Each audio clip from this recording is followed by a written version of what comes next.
Hello. Hello, everyone.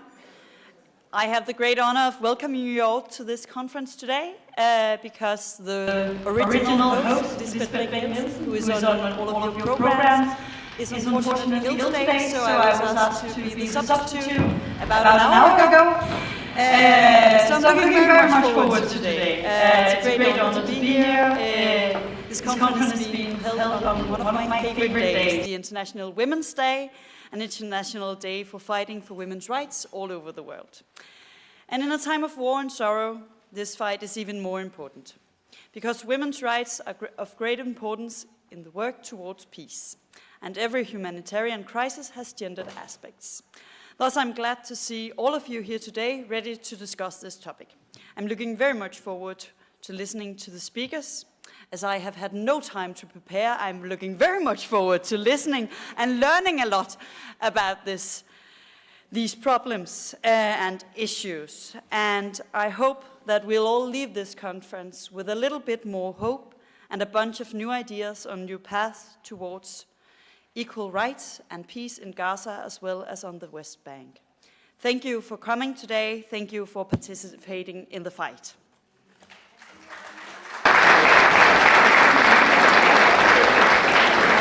And somebody asked, who am I? I'm just a substitute. No, my name is Sophie, and I'm also a member of parliament in SF, the Green Left. Usually I work with transportation and education.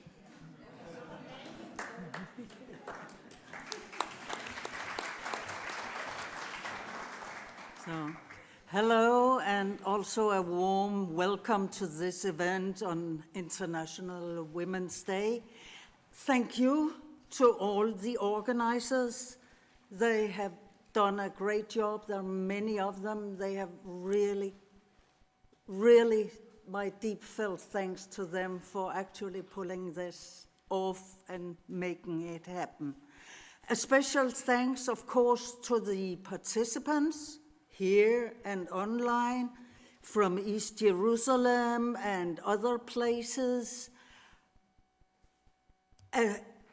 Thanks to our panelists, to our audience here and online. I'm Kirsten Larsen, I'm a journalist from Global Nyt. I'm here to guide you through today. I'm here to tell you when to speak, when to stop. The SDGs is first warning, equality is a full stop. I'm here to tell you when to drink coffee or tea, that's 2:45, how to sneak to the restrooms, that's out the door and to your right, and then follow the signs. And then, to kick off this conference, I want to introduce to you Simona Abdallah, activist and drummer. And if you don't know her already, you soon will. Please, it's a pleasure to me to introduce you. There you are. Simona Abdallah, please.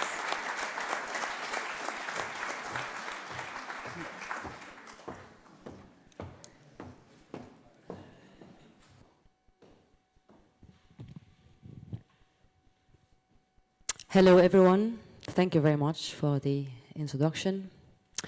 I am a daughter of Palestinian parents.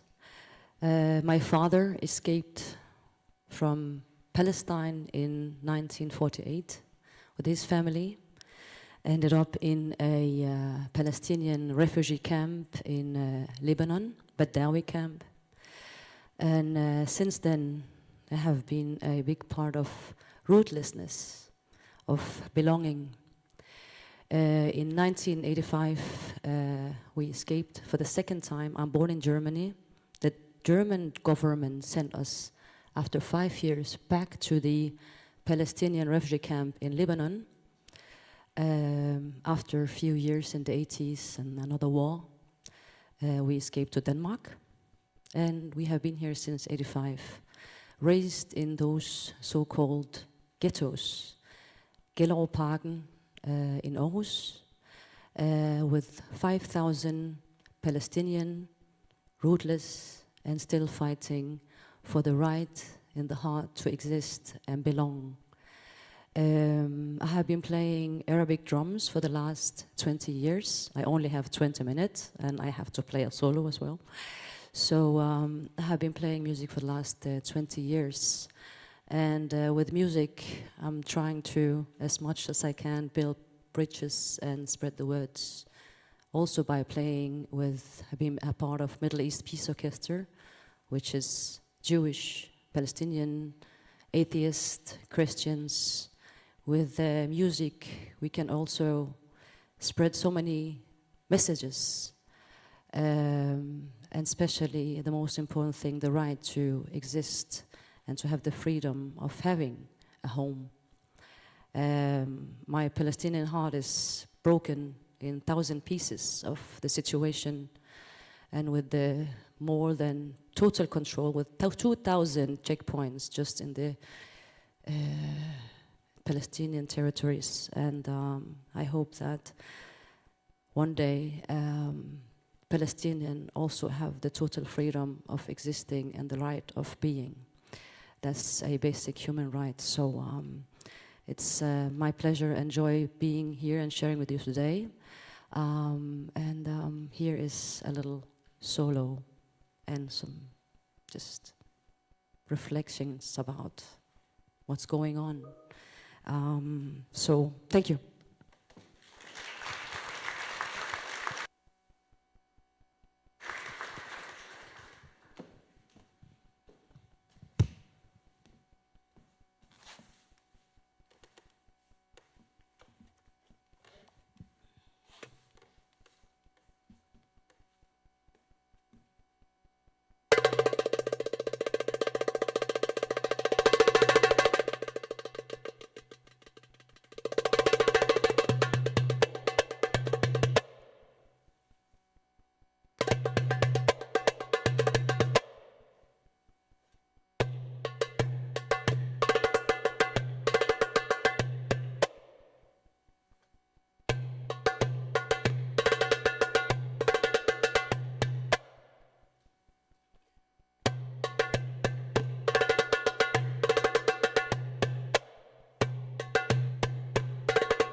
Simona Abdallah, ladies and gentlemen. I don't know what I can say after this, but I think it was quite a kick-off to this conference. Thank you a lot, Simona. And probably a good way to kick it off, to sort of kick us into seeking agency instead of what I experience, that we sit passively day after day witnessing the brutal Israeli retaliation on the Palestinian people after the horrifying attacks by Hamas on October 7th. We do have international rules, we do have human rights, we do have humanitarian rules, we have rules for warfare and for occupations, for proportionality and whatnot. And they do apply to all people, don't they? Today's point of departure is, of course, the disaster in Gaza and the violence in the West Bank and the situation for the Palestinian people, seen from a Palestinian point of view. And of course, today being the 8th of March, we will focus on the Palestinian women, on the dangers they face, and their strengths and the possibilities they bring with them, and their agency. And we will, of course, highlight the gender aspect of the crisis, and we'll do that with a special focus on the famous Security Council resolution from 2000 on women, peace, and security. It calls for protection of women, of course, but it just as clearly states the necessity of female participation in preventing and resolution and solving of conflicts, in decision-making on all levels, in the planning, implementation, and monitoring of humanitarian interventions, and so on.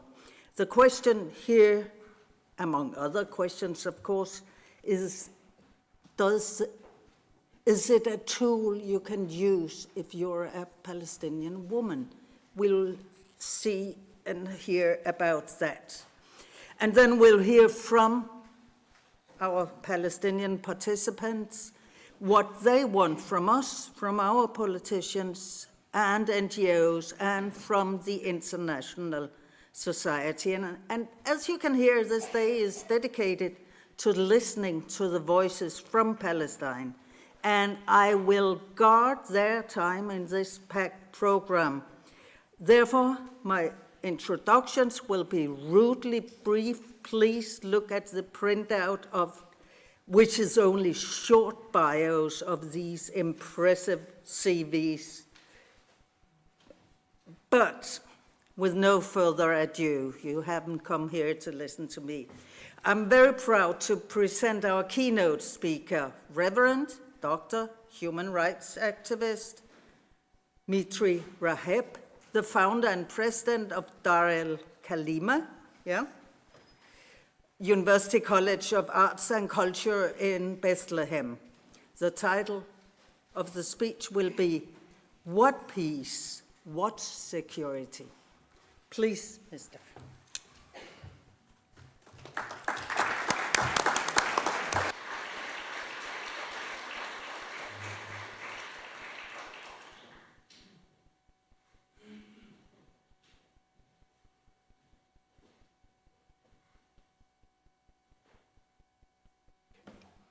So, good afternoon, and it's great to be with all of you this day. And I look forward for our time together. I think it is very fitting that we have such a conference on the International Women's Day. I'm trying to, my computer for some reason is freezing. I'm not sure what's happening, but okay. So, so it is very fitting to have such a conference on the International Women's Day. And I would like to thank the organizer for putting this conference together with a focus on UNSC 1325. Without doubt, this resolution adopted in the year 2000 was an important achievement and a landmark not only for women, but for the world ahead. As a Palestinian male, I wholeheartedly embrace this resolution that supports women's agency in prevention and resolution of conflict and positive contribution towards peace and security in peace building. I view it as an integral element of a holistic approach to the relentless quest towards gender equality and increased representation of women at all decision-making levels and on adopting a gender perspective in handling issues related to peace and security. However, today, the genocide on Gaza entered its 6th month. Imagine, 6 months. As a Palestinian, I have many questions that need to be addressed. The genocide that is happening in Gaza raised in us many doubts, skepticism, and suspicions. The genocide that is unfolding in Gaza as we speak was like a magnifying glass that helped us to see things much clearer. Allow me to share this morning few of these issues with you. The first issue has to do with Article 11 of the resolution that, I quote, emphasizes the responsibility of all states to put an end to impunity and to prosecute those responsible for genocide, crime against humanity, and war crimes, including those relating to sexual and other violence against women and girls. And in this regard, stresses the need to exclude these crimes where feasible from amnesty provisions. Clearly, all states have failed to meet their obligations related to Palestine. All states have failed in preventing a genocide against the Palestinian people in general and to protect the Palestinian women in particular. The international community has allowed and even enabled Israel to murder over 32,000 Palestinians, 70,000 of whom were women and their children. 2 mothers are murdered every hour. To displace more than once over 1 million women and girls, and to wipe off entire families that no more exist. The same United Security Council failed in providing a minimum of special needs for the 50,000 pregnant women in Gaza. Imagine if you are a pregnant woman right now in Gaza and you go for 5 months under these circumstances. They failed to provide a minimum space for the 20,000 women who delivered in the last 5 months, and any support for the over 5,000 women who became widowed after October 7th. This is not all. We don't know yet when this genocide will end. How many people will die from ill nutrition, from famine, from how many diabetes or patients with kidney failure will die for the lack of medicine or dialysis machines, with 30 out of the 36 hospitals out of service?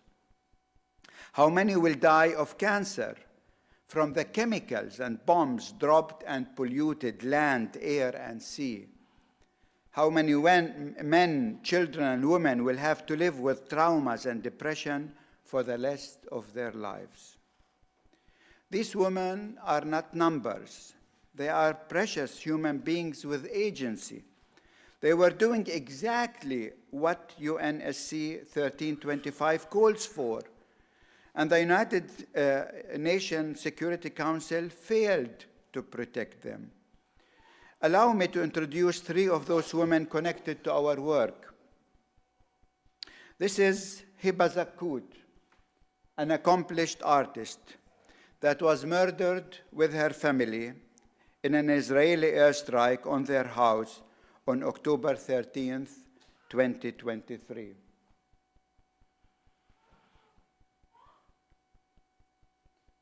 This is artist Halima Al-Kahlout that we trained in art therapy and psychosocial intervention that was murdered by another Israeli airstrike on October 27th, 2023.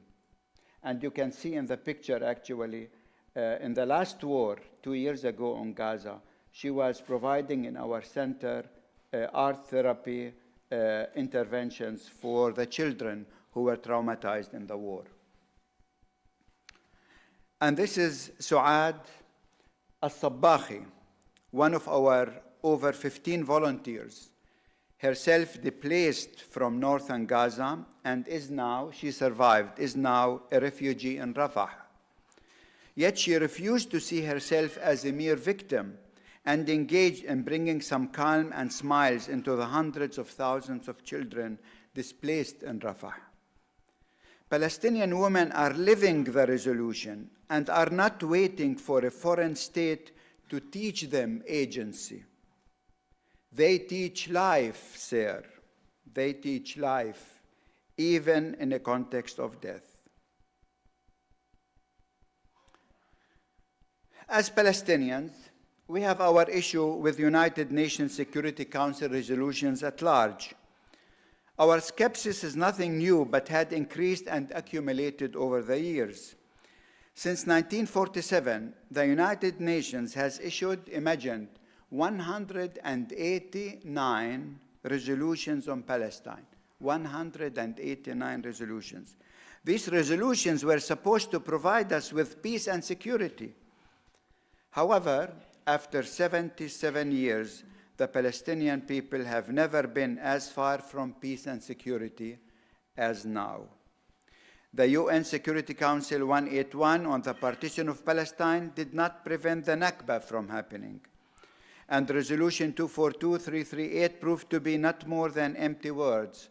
And after 30 years of a peace process, we ended with neither peace nor process.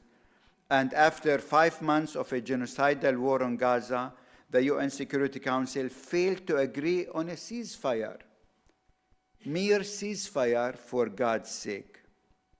3 ceasefire resolutions were voted by the United States, 3 out of 85 vetoes that were evoked to grant Israel impunity and to prevent Palestinians from having a secure life, statehood, or even sufficient humanitarian aid. The UN Security Council proved to provide security not for the occupied, but for the occupier.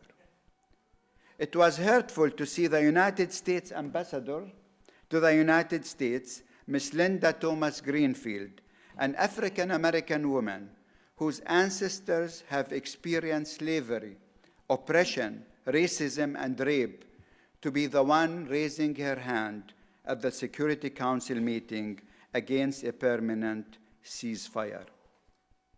What this tells us is this: though the Security Council resolution contained noble statements, the whole United Nations systems, an accomplishment of the post-Second World War era, is in a sense a colonial system that gives 4 European and settler colonial countries out of 5 permanent members veto right.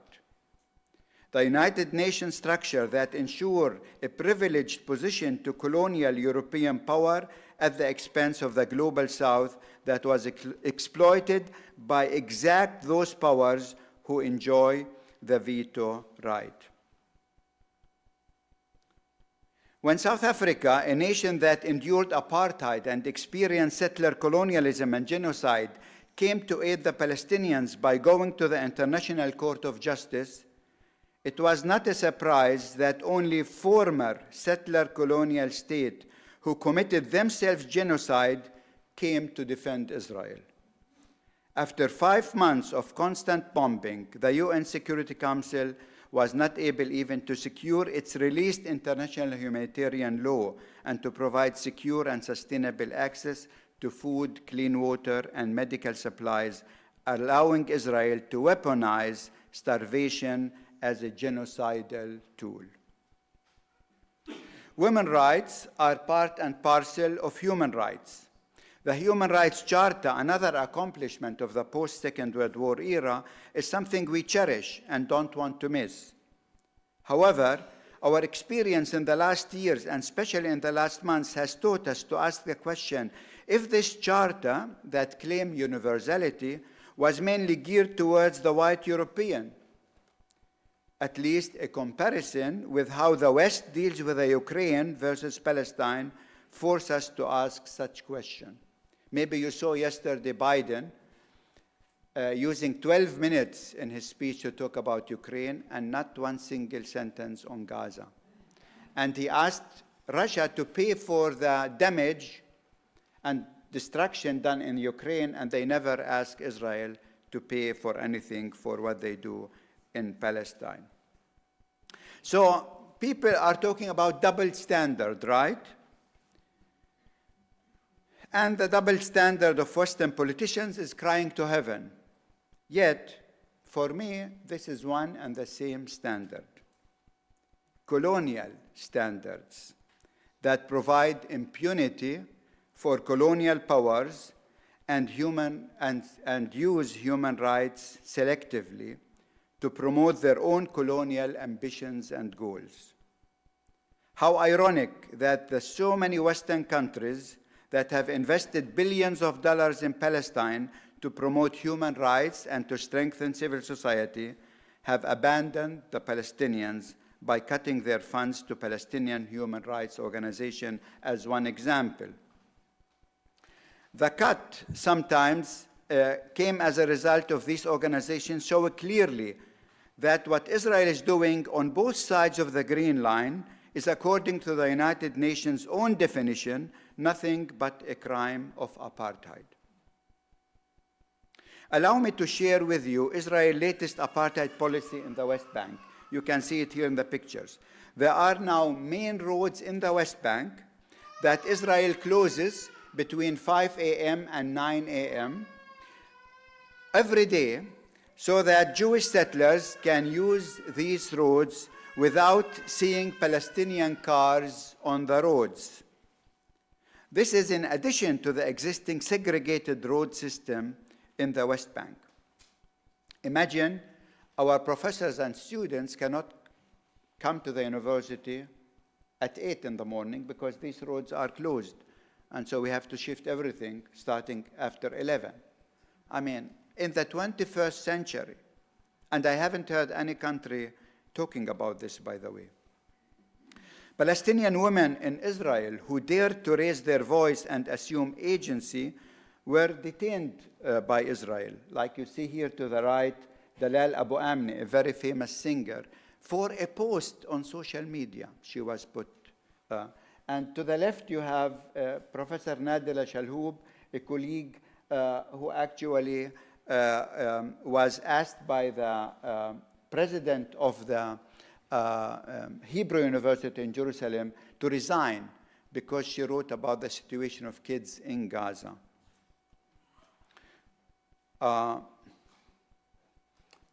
This is one of our students, Shams Badran. She lives by Akko.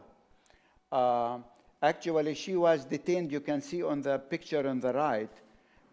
She was taking a class at our university online during October.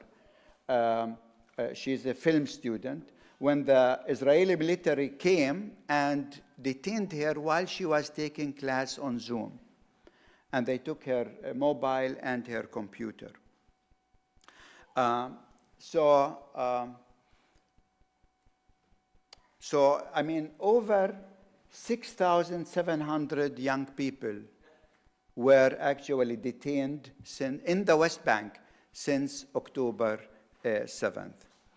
Even worse, Countries like Germany, who showed repeatedly its concern over the over-shrinking space for civil society organizations in the Arab world, shrank themselves the civil society space in their own countries once people started showing solidarity with the besieged Palestinian people in Gaza. It went even thus far to silence and censor Palestinian Christian voices. This is one example. You know, today is the International Women's Day, and there is also the International Women's Day of Prayer. I'm not sure if this is something celebrated here in Denmark. And every year, a country is chosen to write a liturgy and to talk about the situation in their country. Now, Palestine was chosen 2017, back in Brazil, by the committee. And so today they were supposed to have their liturgy celebrated everywhere in the world. Interestingly enough, you can see there to the right, below, some German churches have these posters with Iranian women saying, you know, they don't want to celebrate the liturgy with Palestinian women. Even worse, some churches in Germany actually took the right to censor this liturgy and to change it and to write liturgy in the name of the Palestinian women because they know better how to pray. Can you imagine? This is done by a church. So what we need is for the United Nations Security Council to walk the talk, thus ensure accountability by the states that keep providing the powerful with impunity. Women need to see action taken by the Security Council against these violations. It is thus the credibility of the United Nations Security Council that is at stake. So the task ahead of us is therefore to decolonize the United Nations Security Council, not to defund UNRWA, but to decolonize the United Nations Security Council so that it will be a place where nations are united to strive for peace based on justice and security for the meek and not only for the white men and privileged people and nations.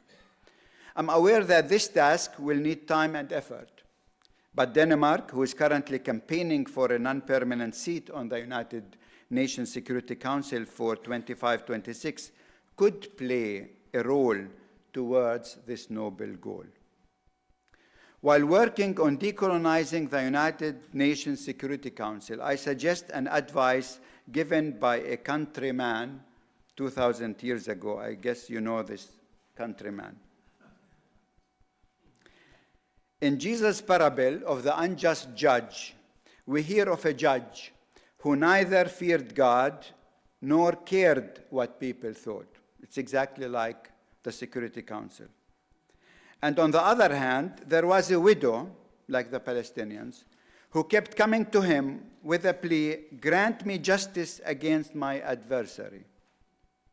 For a long time, he refused, like the United Nations Security Council. But finally, hope that day will come, he said to himself, even though I don't fear God or care what people think, yet because this widow keeps bothering me, I will see that she gets justice so that she won't eventually come and attack me. So this is exactly what we need to do. We need to keep bothering these politicians in Denmark, in Europe, in the United States, until they are fed up with us. Okay? I salute those women and men who keep pouring into the streets of Copenhagen, London, Amman, Washington, Jakarta, South Africa, demanding a free Palestine, refusing to be bystanders, but claiming agency by knocking on the consciousness of politicians and leaders, raising their voice and demanding justice for the oppressed.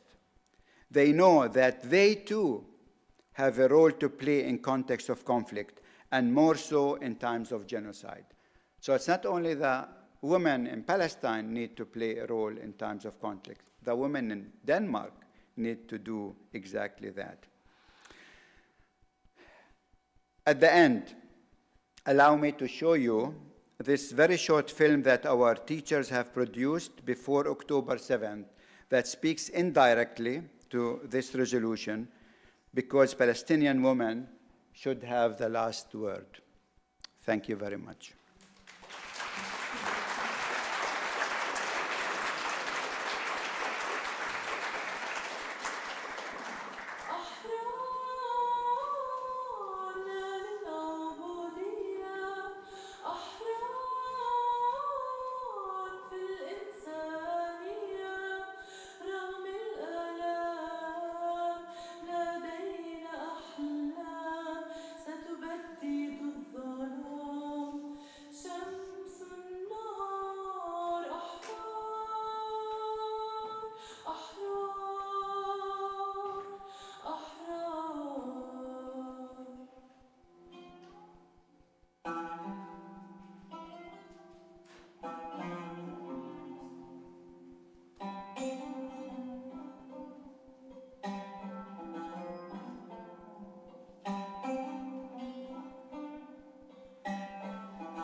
أنا كامرأة فلسطينية بالرغم من كل الصعوبات اللي بتواجهنا في الرواع على أرضنا، إلا إني صامد في أرضي وعمرتها وزرعتها زيتون. إحنا في زتير عائلة كبيرة وصامدين مع بعضنا وبنعاون بعضنا، عشان هيك الاحتلال عمره ما بيقدر يكرب على أرضنا ولا ياخذها منا.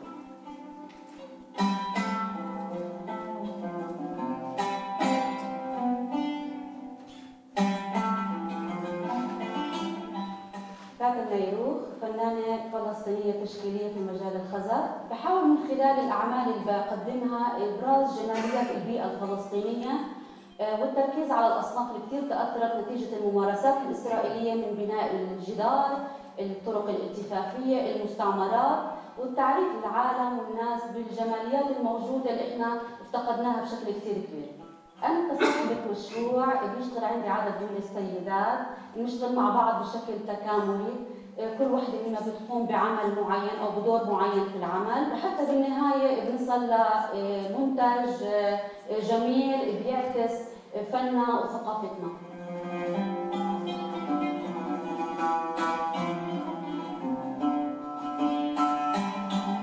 أنا داليا مرة، عمري 30 سنة. دوري أنا كمعلمة حماية التعليم من التهويد، حماية التاريخ الفلسطيني والجغرافيا الفلسطينية من التزوير، وكذلك منع أي محاولات التدخل في العملية التربوية. وأنا كامرأة فلسطينية رغم كل شيء بعيشه من صعوبات وتحديات، إلا إنه رح أضل أسعى لحتى نوصل لمجتمع خالي من العنف.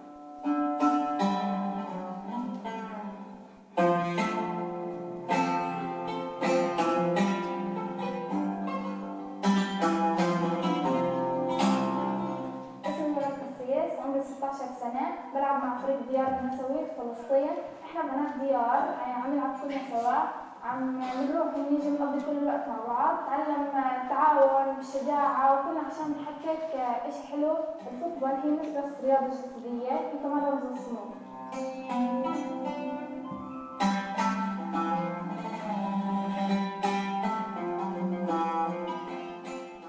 أنا أميليا المنصور، عمري 15 سنة.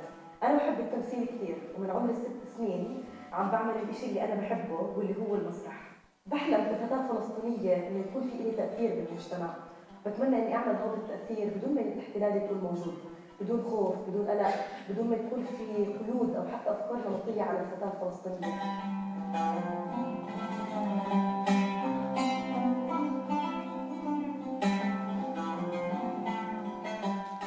برغم تضييق الاحتلال اللي بضيق علينا، إنه يضلوا الشباب هذول صامدين في أرضهم وما يفرطوا فيها ولا يخسروها. بتمنى انه يتم تسليط الضوء على السيدات اللي بيشتغلوا في المجال الحرفي او الفني وابراز اعمالهم بشكل كبير والمساعده على نشر اعمالهم في الوطن او في الخارج.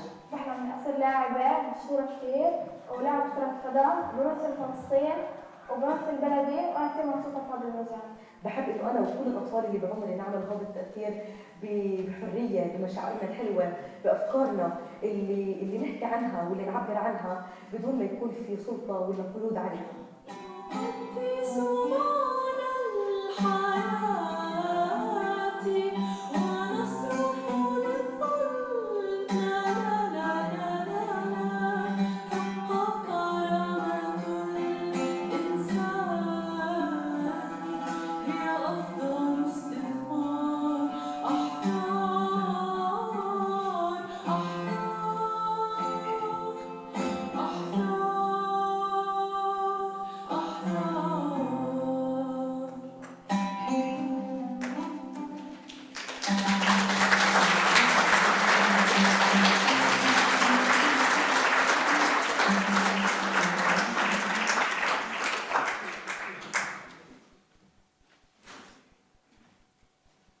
Thank you so much, Mitre Raheb.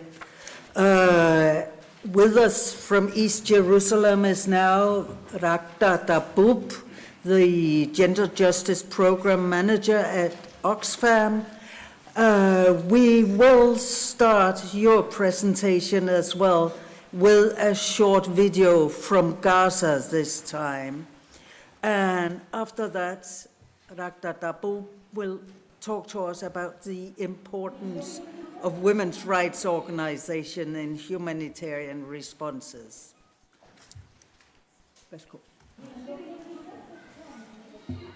دور النساء في هذه الطوارئ هو دور أساسي، تعتبر هي العمود الفقري في المجتمع لقيادة جميع التوجهات. تطلبت من السيدة تقوم بوظائف أكثر بكثير من هي معتادة عليها. صارت الست الآن مضطرة إلى التعامل مع موضوع قلة الماء، لأن توفير أدوات النظافة هاي أصبح صعب بالنسبة لها. صارت الست تشتغل حطابة لأن هي مضطرة تولع النار طول الوقت عشان تطبخ عليه، بالإضافة إلى أنه العديد من السيدات فقدت مصدر دخلها للأسف، إما عن طريق أنها فقدت زوجها أو فقدت عملها أو فقد زوجها عمله، فأصبحت الست بكفة الرجل بدهم يوفروا أي دخل للأسرة حتى يستطيعوا إنه هم يستأنفوا منه حياتهم. مؤسسة الثقافة والفكر الحر وضعت احتياجات النساء هي أعلى هرم الاحتياجات اللازمة. كنا راعيين حوالي 20 مبادرة نفذت داخل هذه مراكز الإيواء فقط بقيادة النساء ومن النساء إلى النساء. إجت فترة الفوط الصحية هاي اللي النساء بتحتاجها السيدة بشكل شهري مقطوعة تماما من كل المناطق، من 4000 ل 5000 سيدة قدرنا نوصل لهم هاي الديجنيتي كيت، والآن حنوفر لهم السناتري باد هاي بشكل ريجولار شهري. فاستطعنا إنه إحنا نوصل لشركائنا ولممولينا ولإدارتنا احتياجات الحقيقية للنساء وتصدينا لها واستطعنا أن نستجيب لها. والنسبة كثير كبير الريسبونس اللي احنا نقدمه كمؤسسات محلية وحتى كمؤسسات دولية لا زال كثير ضعيف. وأؤمن جيدا إنه النساء في قطاع غزة قادرين على محو كل هذه الكوارث بإرادتهم بعزيمتهم، وأنا بتوقع أن هذه الضربة فعلا هي التي لم تميتنا، هي التي سوف تزيدنا قوة إن شاء الله.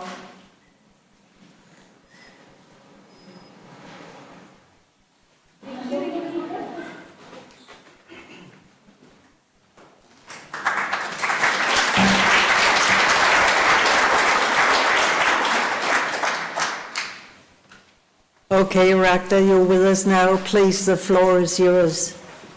Thank you. You can hear me, right? Yes, we can hear you. Go ahead. Great. Okay. Good afternoon, everyone.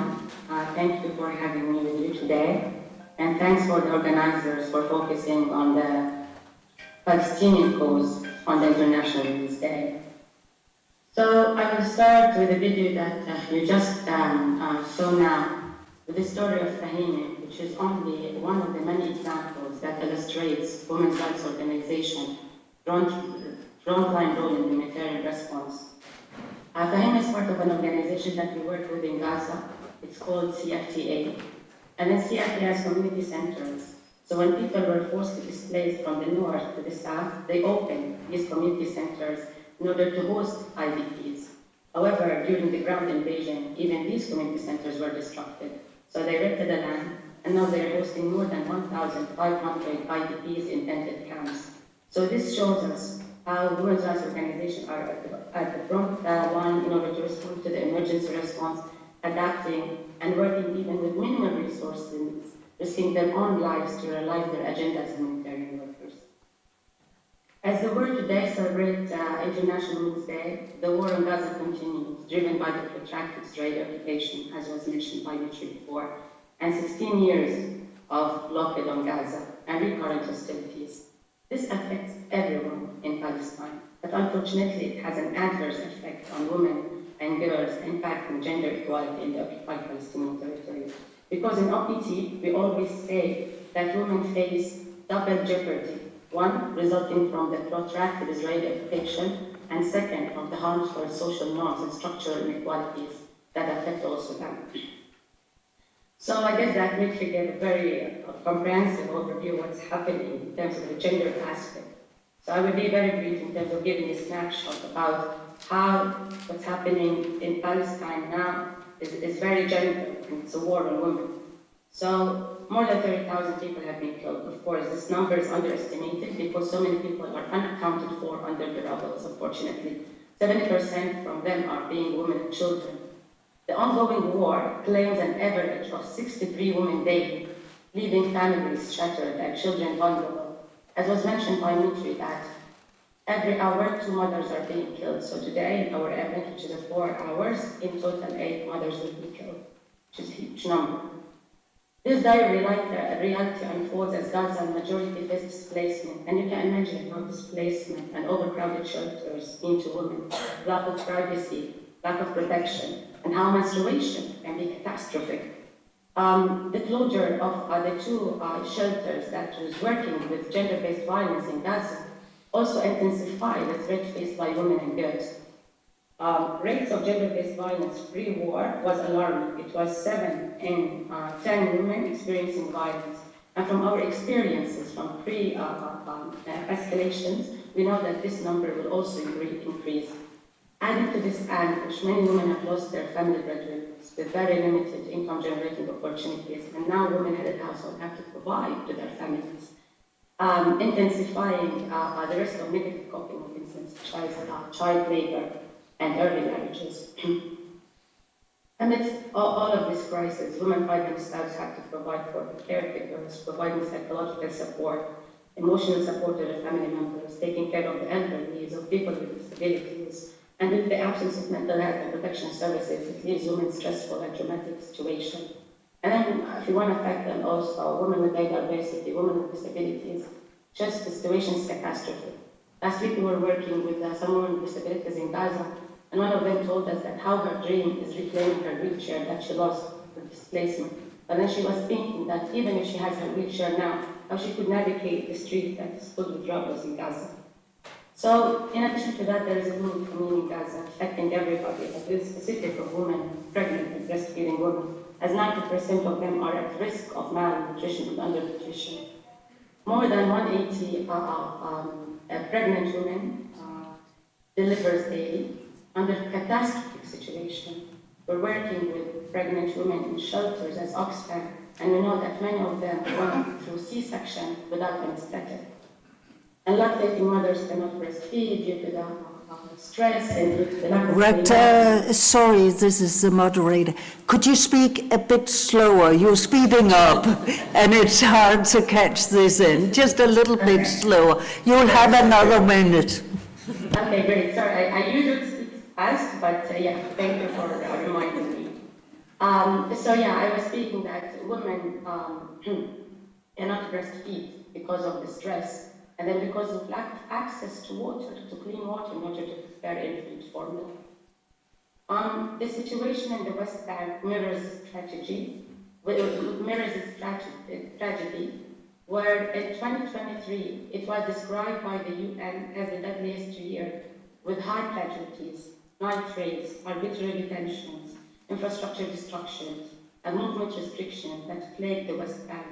Violence escalates both by the Israeli soldiers and then by settler violence, resulting in death, injuries, home demolition, displacing families across the West Bank and East Jerusalem. And then with the multiple checkpoint that Mitri was talking about, we witnessed women giving birth at checkpoint due to the lack of movement and restriction of movement. We witnessed that several instances of sexual harassment at checkpoint. And then, of course, amid all of this situation, it has repercussion in social relations and increased instances of violence against women. So, if this is not a war against women, and if this is not a women's issue, then what it is? Speaking with colleagues in Gaza, of course, as I mentioned, this is just a snapshot. The magnified stories are horrific.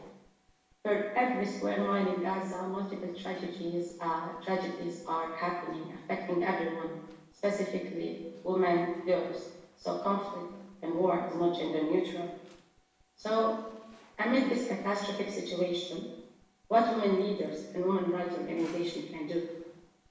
So, in Gaza, also, the majority of women rights organizations have also been displaced, making access to communication and work materials challenging, securing threats of movement, restrict and limit women rights organization ability to implement activities and reach target groups safely and consistently.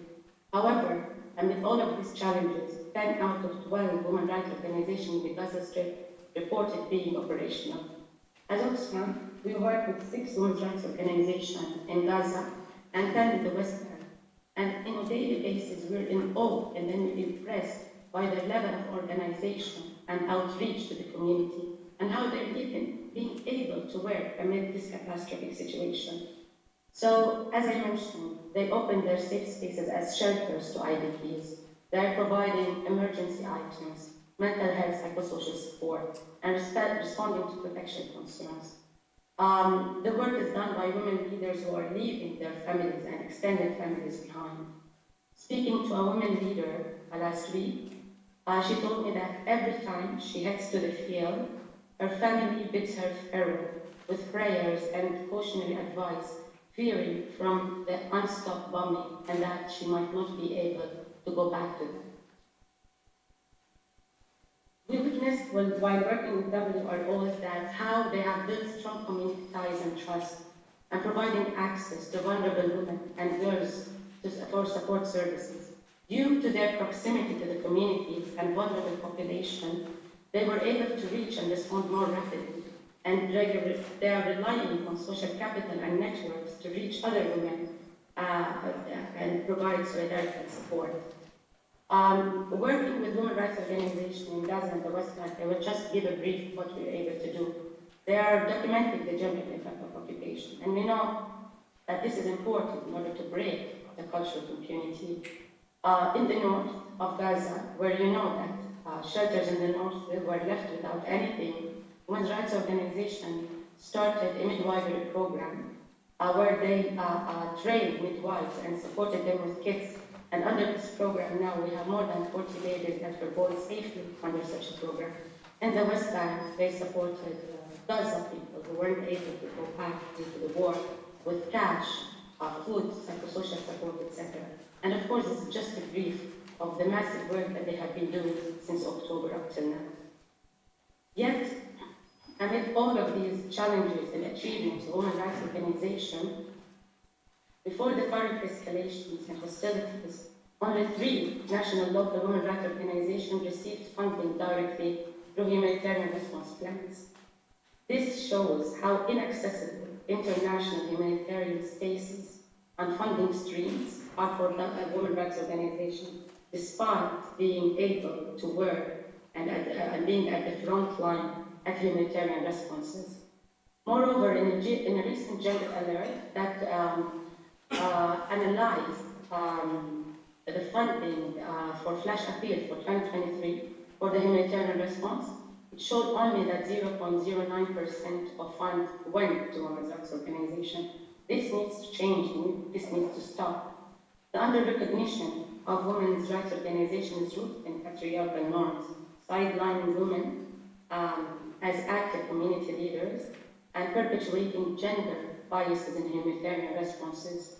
Women rights organizations find representation primarily in gender-specific sectors, which are important, like protection, like gender-based violence, but they are not enough because they're excluded from other critical humanitarian domains, And this also needs to stop and needs to change. So why what's happening now needs to be addressed as a human rights issue? Because ensuring women meaningful leadership is crucial, because they can tackle the multiple level of oppression that I was speaking about and putting it at the forefront and advocating for an increased representation in decision-making processes when it comes to humanitarian response and beyond. And then for government, INGOs, UN agencies, and donors, we have committed to empower human rights organizations in humanitarian action under so many frameworks, but namely the UN Security Council Resolution 1325. Despite criticism, because I totally agree with what was mentioned by Mitri, that the resolution failed completely in terms of providing any meaningful protection and meaningful participation for women in humanitarian context. And this has so many reasons, due to the colonial heritage, due to the geopolitical reasons among the different members of the Security Council, and because instead of challenging power imbalances and addressing root causes of conflict, the resolution, unfortunately, to a large extent, have been absorbed into calls for integrating women into existing structure of peace and security without challenging the underlying factors of violence and conflict. However, it's essential to remind ourselves of the transformative potential inherent in the resolution and in the subsequent national action plans, as it has the potential to offer comprehensive understanding of women's roles and experiences in armed conflict, and potentially serve as a vehicle to unite efforts in prioritizing women's rights, which shouldn't be neglected or relegated as back burner and not a priority in humanitarian settings. And this is now a concern for the women's rights movement, that the women's rights movement and women's rights issues need to be at the forefront and not to be seen as a second priority amid the humanitarian crisis that's happening in Gaza and the Westbredden. So there's a space now that can be harnessed in order to bring a more focus on OPT and foster more meaningful engagement, placing women's rights organizations and voices from the grassroots at the forefront, and of course, breaking the impunity of the IHL violations. Before I close, I want to highlight that speaking with WROs in Gaza about their priorities, they said that the right to life is crucial, because if this is violated, then nothing else matters. So I just want to reiterate that a permanent ceasefire is the single most important humanitarian response that Gaza needs now. Of course, it will be followed by humanitarian aid that must be allowed to flow in safety to those people most in need. I just want to close by saying that women and girls in Palestine are not victims. They are hopeful, skillful, and working to lead a better future, whether in education, health, economy, and mobilizing gender equality. Women and girls are impelling themselves as leaders, advocates, and change makers. That's why we need to call for the Palestinian voices of women to be included. Now, of course, we're focusing on permanent ceasefire, but then after that, the reconstruction efforts and to call for an end of the occupation. Thank you.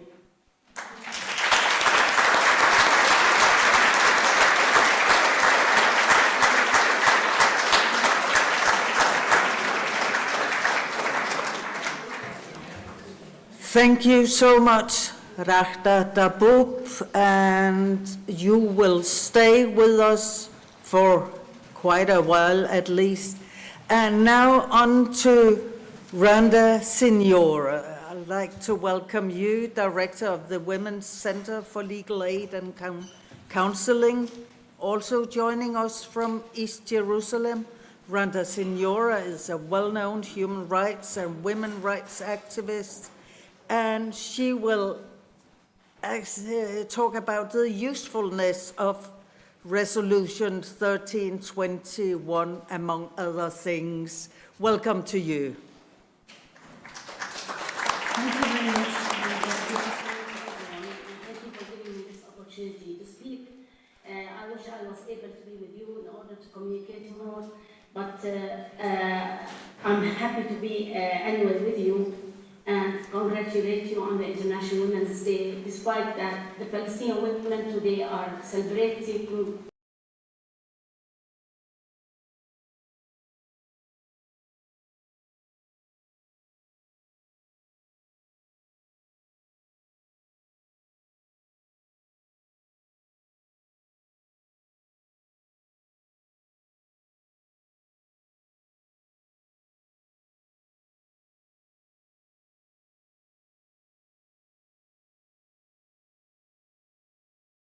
this period, more than 30,000 Palestinians have fallen victim to the brutal violence, their lives cut short indiscriminately, 70% of which are women and children. The sheer magnitude of this loss has compelled us as women's organizations to break our long-standing tradition of advocating for the plight of women under Israeli occupation. The gravity of the current situation demands our attention by directed towards the broader human tragedy unfolding in Gaza. The testimonies we've gathered and the harrowing footage from Gaza evoke memories of Rwanda and Bosnia, unfortunately. The sight of emaciated bodies of deliberately starved children brings back haunting images of atrocities of the Second World War, to which the Charter of the United Nations was established. Our focus has shifted from advocating for women's health access and safety and political participation. Instead, we're urgently demanding the right of women not to be mutilated and not to have to collect the body parts of their children. We're tragically unable to address the plight of the disabled, elderly, or pregnant women who have given birth amidst this genocide. Our sole demand now is a permanent ceasefire to salvage which remains of the Gaza population, to set an example of the young population who have witnessed the horrors of genocide through live streams on their phones. We urgently call for a permanent ceasefire. I'm trying today to just give you a brief about this situation to frame the resolution 1325, which addresses the issue of protection, prevention, political participation, and accountability. 4 important pillars of the UN resolution 1325. It is very important that we take this as a framework to ensure that women under occupation and under the current genocide are being protected and are provided with the necessary humanitarian aid, the comprehensive humanitarian aid to all parts of the Gaza Strip. Not to mention the current situation as well in the West Bank, which is being undermined, but is really impacting everyone, including women, by settler violence and the complicity of the Israeli soldiers who are allowing the settlers to go ahead and do that. From the beginning, when we adopted the agenda of women, peace, and security, we adopted it as a framework, understanding that our situation is unique because we are talking about a prolonged military occupation without too much redress to the victims. As Reverend Mitri has said, Rahab said, Article 11 of the UN Security Resolution is very important because it addresses the issue of impunity. We Palestinian people have a just right to freedom and to our rights to enjoy all human rights, and therefore Palestinian women as well need to see impunity, needs to see redress to the war crimes, crimes against humanity, and genocide that is being inflicted by the occupying power on our daily lives as Palestinian people. We are really very much diligent as women's activists and feminists to see that we are not only being seen, as Raghda, my colleague Raghda said, as victims, but also as rights holders, and that we are defenders of human rights. Palestinian women in the Gaza Strip now, under the current situation in refuge, being forcibly displaced, are now taking all the measures necessary in order to support women and people who are in these displaced shelters under very difficult situations without any kind of privacy or any kind of minimal needs of their humanitarian needs, including the right to food, which is a crime against humanity, to starve a population. Despite that, I'm so proud to say that all the Palestinian leadership, feminist leadership, is there on the ground, in the field, working very hard in order to ensure that they support and protect the families, provide their needs, and see what are their priorities. So women leaders are not advocating for human rights abroad, but are staying in Gaza in order to support their other the families and the refugees and the people who have been internally displaced and are under very difficult situations. Now, this entails that there should be meaningful political participation for women. And this is what UN Resolution 1325 and the subsequent resolutions speak about. Women should be in the leadership, should be in the negotiations, in peace building, in reconstruction of the Gaza Strip. We should not be excluded once this war is over, once this military aggression on Gaza is over. We have to ensure that women's rights and women's issues are set forth in the priority. Women are in the leadership also in decision-making, and they're in the reconstruction of Gaza, because we always find ourselves in that situation. Now, my only call for you, I know that all the peoples of the world, including Danish people going out in the streets, supporting the Palestinian right to freedom and to self-determination, and to end this, to cease fire and to end the war on Gaza. We really want you to continue your advocacy work with your governments. There is a legal and moral obligation on all states to respect the rights of the Palestinian people, to protection from the genocide under which we are being subjected. We also think that Denmark, now in its pursuit towards joining the Security Council, and hopefully they do next year, that they really play an important role and give a very important role to the women, peace, and security agenda. This is where the international community committed. We know that now we lose hope and we feel that there are human rights is being seen in double standards. Despite that, we think that all governments have legal obligations and are committed to the women, peace, and security agenda, to maintaining peace and security globally. And therefore, the Palestinian cause and the right of Palestinian people and Palestinian women should be really set forth at the forefront in all your pursuits in the upcoming time. Now, urgently, we need to see ceasefire and comprehensive humanitarian aid provided to our people. And thank you.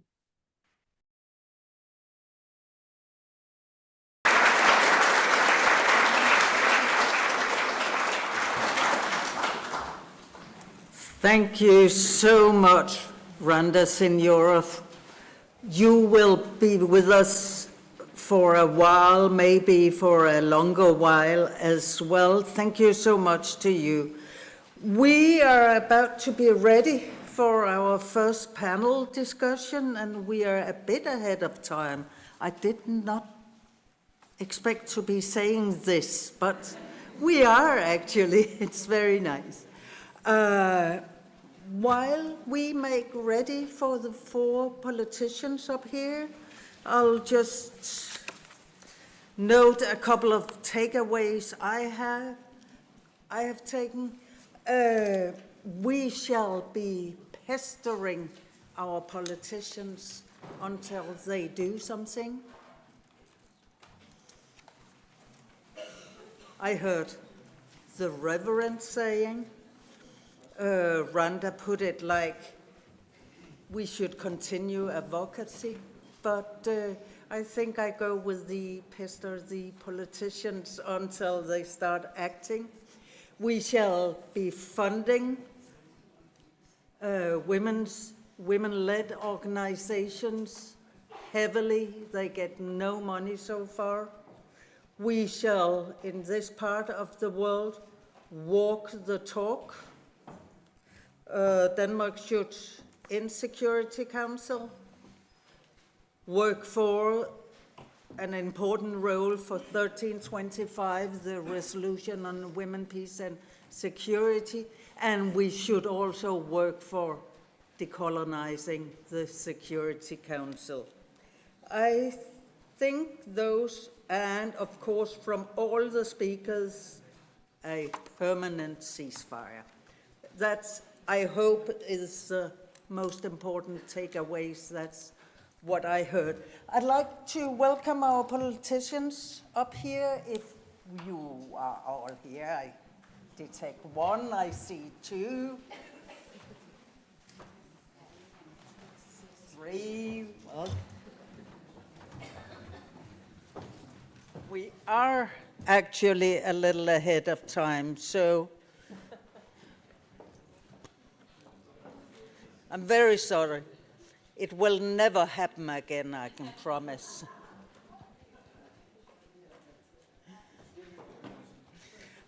I see Sophie Lippert, Trine Pertumar,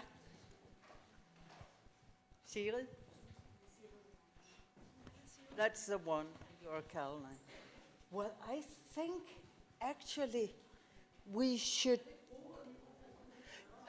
I'll try, but I've been doing radio all my life. I'm not used to managing microphones.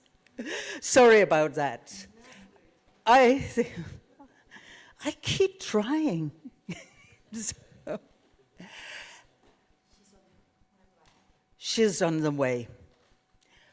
Okay, a little roundup, and then I'll start with you, Trine, but you have very, very little time, and I want to ask you to focus on what you heard, on what you can do for human rights and for support of the especially Palestinian women. So please, Trine Pertumar from the Red Green Alliance. Sorry. There was no symbol to that, was there? No. Sorry for that. First of all, thank you very much for inviting, and fantastic to have a panel debate on this on the 8th of March, and happy International Women's Day to everyone.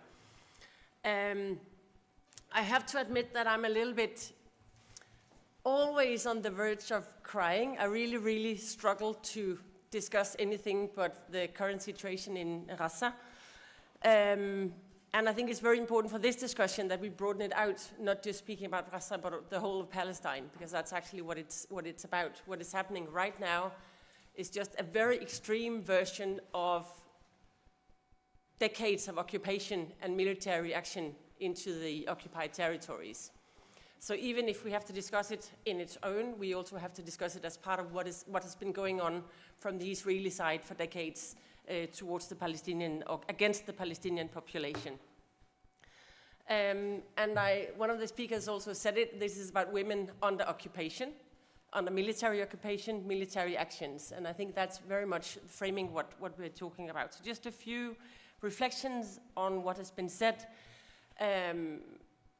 I think the whole resolution, Women, Peace and Security, is about not having Danes discussing what is going to happen, but the Danish government, Western governments, letting go of the idea that we are to define what is going to happen, but facilitating a process where people themselves decide what is going to happen, and to make sure that in that process that these people are also the women, making up half of the population.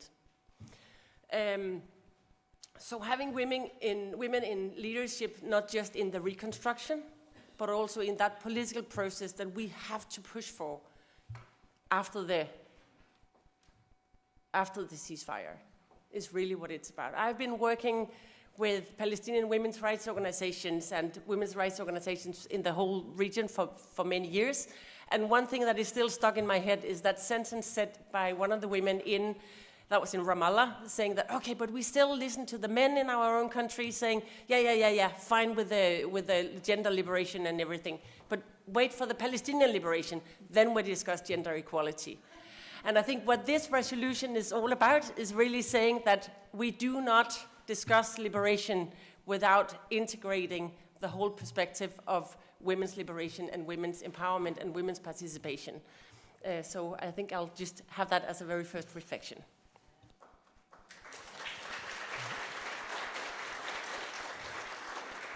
Yes, moving on to Sophie Lippert from the Green Left Party.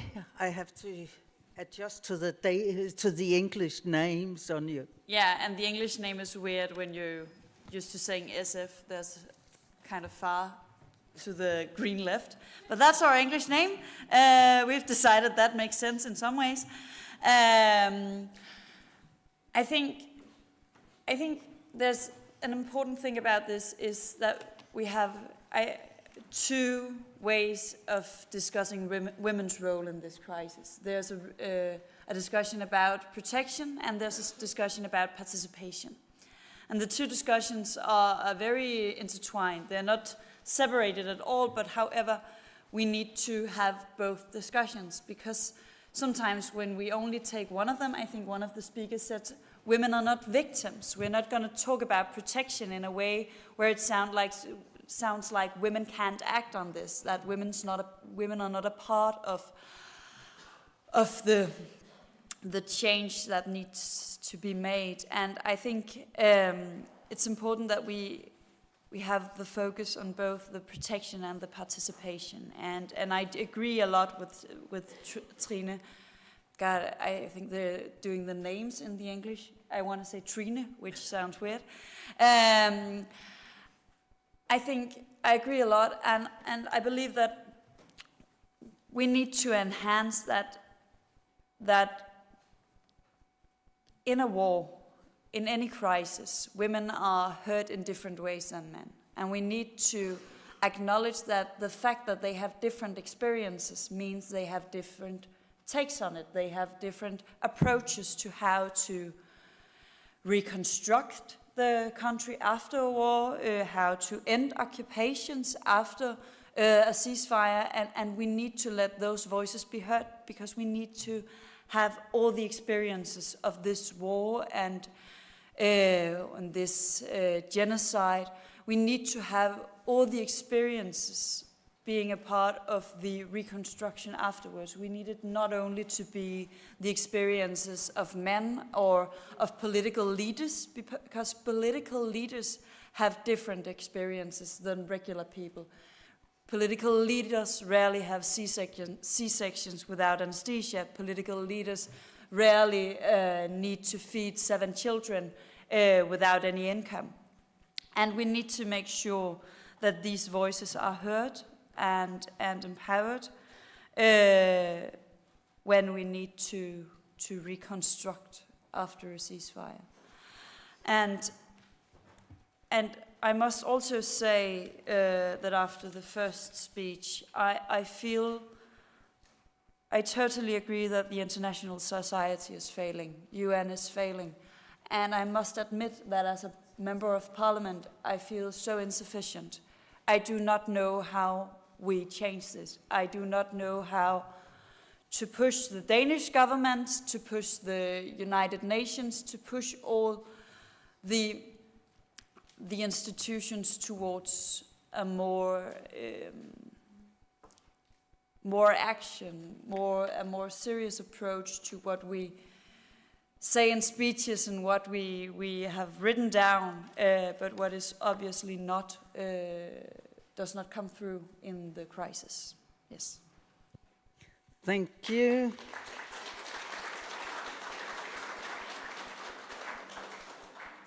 And then Sigrid Friis Frederiksen from the, let's see, Danish Social Liberal Party, Radikal. Yeah. Thank you very much, and thank you for having me and for taking your time on this day to highlight this important matter. My apologies for being late. I was just off from another conference, and right there on this also International Women's Day, I saw a lot of those t-shirts saying women's rights are human rights, and I think that if there's one place on earth where we're seeing human rights violations right now, it's concerning the civilians in Gaza. I think it's true when you mentioned that the international society has failed, that we have not been sufficient, that we have not gathered the necessary support for the civilians in Gaza. This goes for the National Danish Parliament, it goes for the United Nations, and it goes for the European Parliament as well, which is where I'm running for on the 9th of June.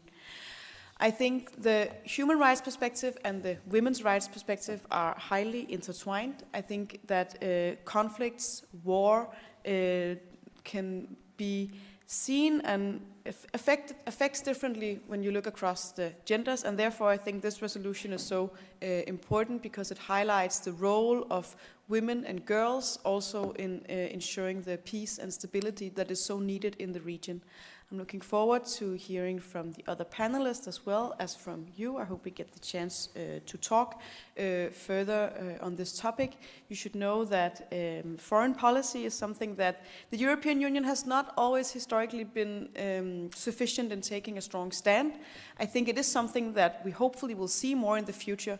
I think the war in Ukraine has pushed the European Union to take a stronger stance, to be more clear in our foreign policies, and I hope that in the future the European Union would be able to stand more united when it comes to the civilians in Gaza, which we have historically let down at the moment.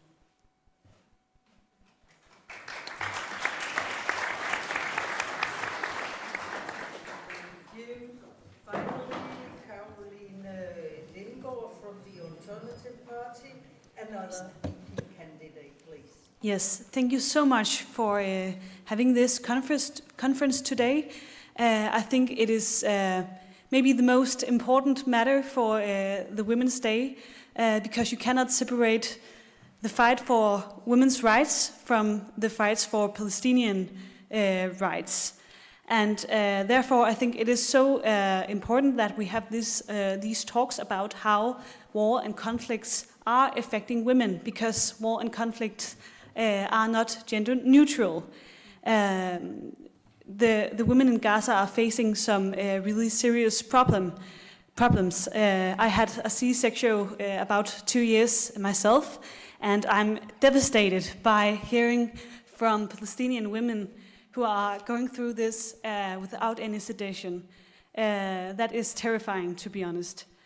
And I also think that to talk about the women in Gaza and in Palestine in general brings hope and empowerment for change in the region. Because the women that we have heard from today are representing a really strong female activist movement towards peace and towards bringing their perspectives on this terrible genocide, which I think will affect political leaders in the world, because you cannot hear these things and look at these things and not want to change them. I'm still really worried that nothing has happened yet, or at least too little has happened yet in the UN, in the EU, but I still have a hope when I hear how women are managing to hold a community, and I think that this will affect the narrative and contribute to the fight for a ceasefire, which is really important right now. But also we have to look what is going to happen after a ceasefire, because we know that when female leaders are involved in creating peace agreements, they are much more long-lasting. And it is so important that we talk about the gender problems when we talk about the crisis in Palestine.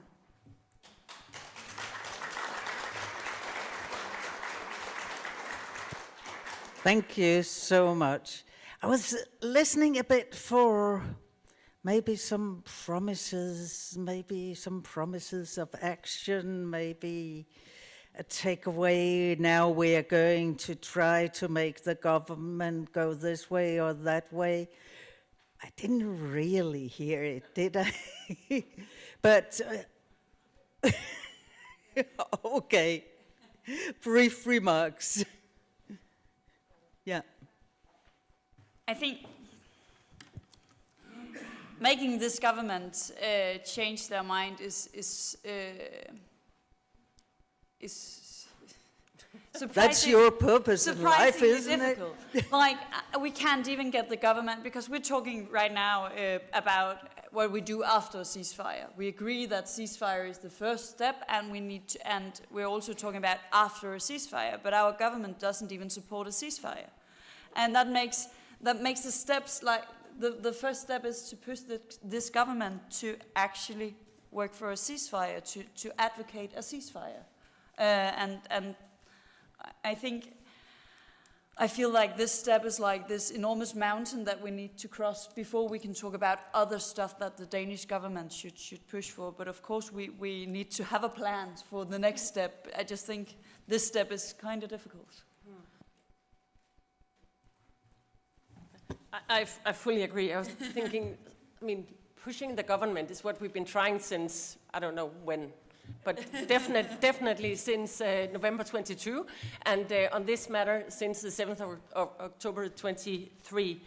And I fully agree with the fact that just pushing the government to give up on its bloody double standards and support a ceasefire, if we could manage that, everything will be possible, okay? Because then we have that space of policy and political decision makers actually discussing what matters.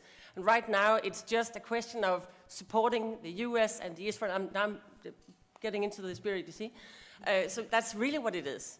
We have a government that doesn't open its mouth, doesn't condemn what is happening in Gaza. It can hardly discuss the recognition of an independent and sovereign Palestine. So that's really what is at stake here. So we are fighting with a government that doesn't want to be in that fight. But my promise will be that we continue to do that, raise the issue of recognition of Palestine, economic sanctions against Israel, fighting to push for a ceasefire, for stop exporting weapons and military equipment to Israel, and after all that, to push for a political process, not buying them, of course, but that was just I don't have that much time. and actually acting what it takes from a country that wants to join the UN Security Council, to stand up for international law. That's what matters.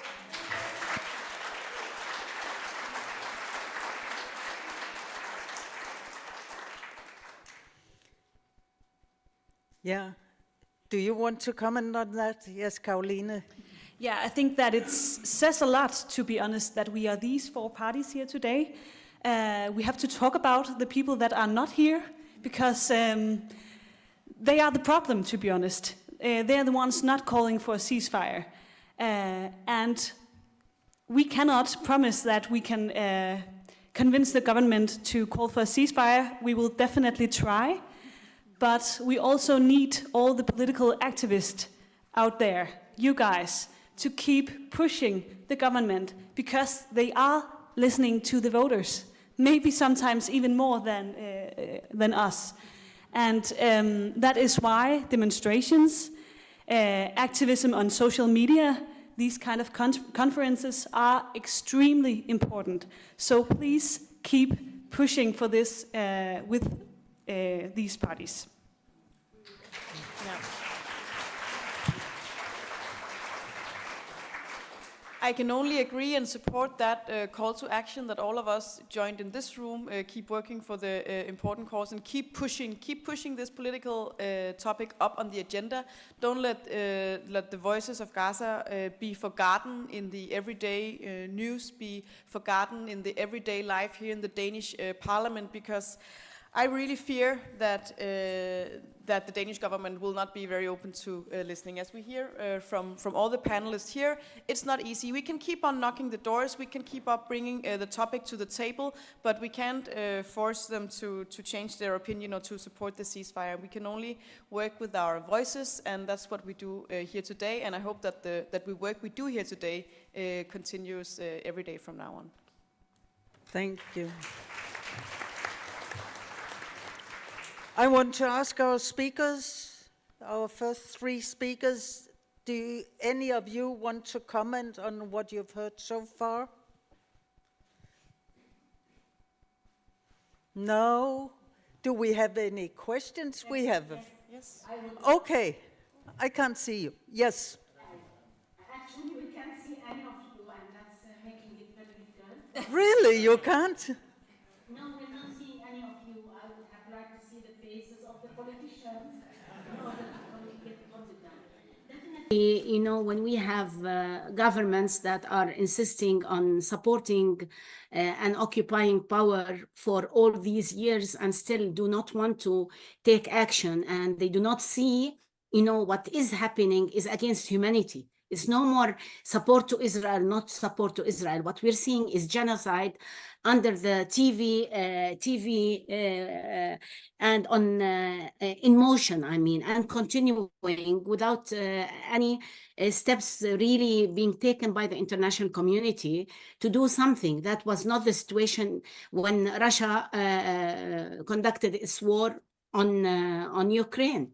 We've seen the opposite. We've seen sanctions, we've seen steps being taken, and we know it's difficult, but at the same time, there should be a lot of pressure from the people on their own governments in order, you know, I mean, these people are being elected, and you're being elected by your own people, the taxpayers of your own country, and therefore now seeing all of that is going in negation with what the peoples of the world want, including the Danish people and all these politicians like you who are now in the room and are supporting our cause. And I think it is very important that we speak to those who do not, who think otherwise, because their interests are with others. But still, it is very important that we continue pushing for their legal obligations under international law. They are signatories to they are state parties to the 4 Geneva Conventions of, this is part of international humanitarian law. They are part of the Genocide Convention, and not taking measures when you see genocide, ethnic cleansing, and all the crimes that are being committed without taking action, that might make them accountable before international law as well. So, I mean, at least the double standard should not go that far to make politicians lose their humanity. And, you know, I wanted to say, for example, what the United States has been doing through airdropping of food, of humanitarian aid, is not the role of the United States or any other member state of the international community, including permanent members of the Security Council.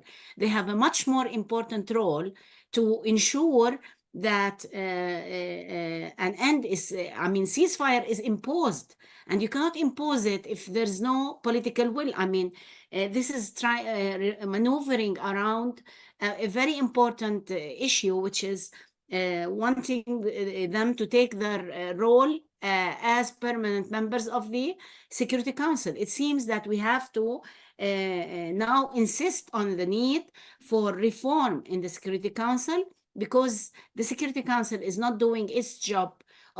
They are trying to, the case that has been taken by South Africa before the ICJ, the International Court of Justice, and that there is substantive ground or enough ground to speak about genocide, is important to make all countries members of the Genocide Convention to take measures to, otherwise they will be complicit with the war.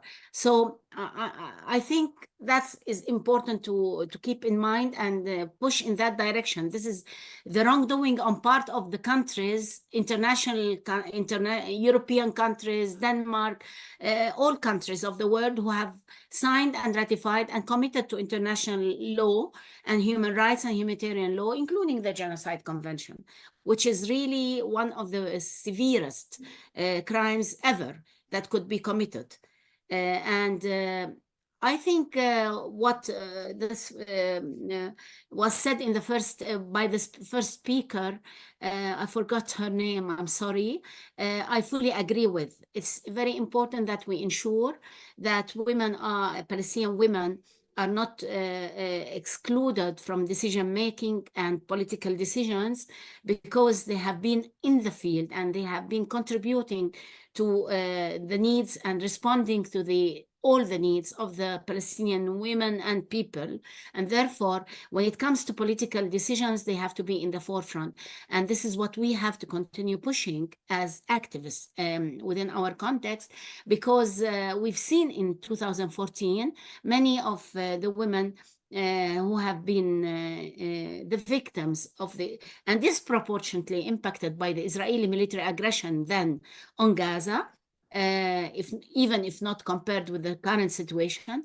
But then when they started the reconstruction process, women have not been acknowledged because they do not own the homes, and therefore the reconstruction of homes and other destructed properties have been provided to male members of the family, because women were not the owners. And therefore, this should be taken into account by international humanitarian organizations like the UNRWA, for example, or of others. UNRWA is now a victim like us and stigmatized as a terrorist organization. And I think this is where the role of the international community, again, is to defend UNRWA and to defend its existence, because its existence in and by itself was the product of the United Nations and the establishment of the State of Israel. So the catastrophe, the Nakba, which took place in 1948, and the establishment of the UN refugee agency, which is the UNRWA, was only because of the establishment of the State of Israel, which was accepted by the international community as a state conditionally. It's the only state that was accepted conditionally, and there's a lot of arguments here that could be used in order to say that Israel has proven not to be a friendly state, have not respected the conditions under which it has joined the international community, has cannot now claim, and only on the day of the provisional measures being taken by the ICJ, that they come up and say that that UNRWA is a terrorist organization. This is a UN body that should be protected by the UN, the United Nations, the nations of the world. So there's a lot to be done, not necessarily straightforward, but now not taking ceasefire seriously means complicity with genocide acts that are being committed against the Palestinian civilian population in the Gaza Strip. I'm sorry if I was long again, but...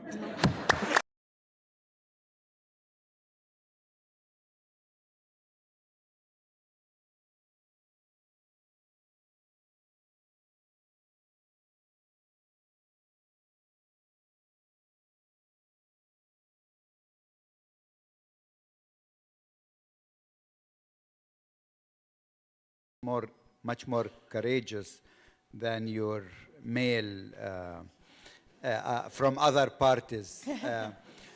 So this is one. Second, yeah, they really deserve. And second, I think what Tina, the issue you raised about we should not wait for the liberation of Palestine to have women have political participation on decision making. I think it's a very important point that we didn't maybe emphasize enough today, because we focused a bit on Gaza. But actually, looking at the four of you, I realized again the difference to our context. You know, when I was elected into the Palestinian National Council, I went for the first meeting. And I thought, I mean, first of all, I'm in an old-aged club. I was like the youngest, and I'm not that young anymore. And there were very few women. And so I'm glad that today we have really 4 strong young women on this panel. Thank you. Thank you.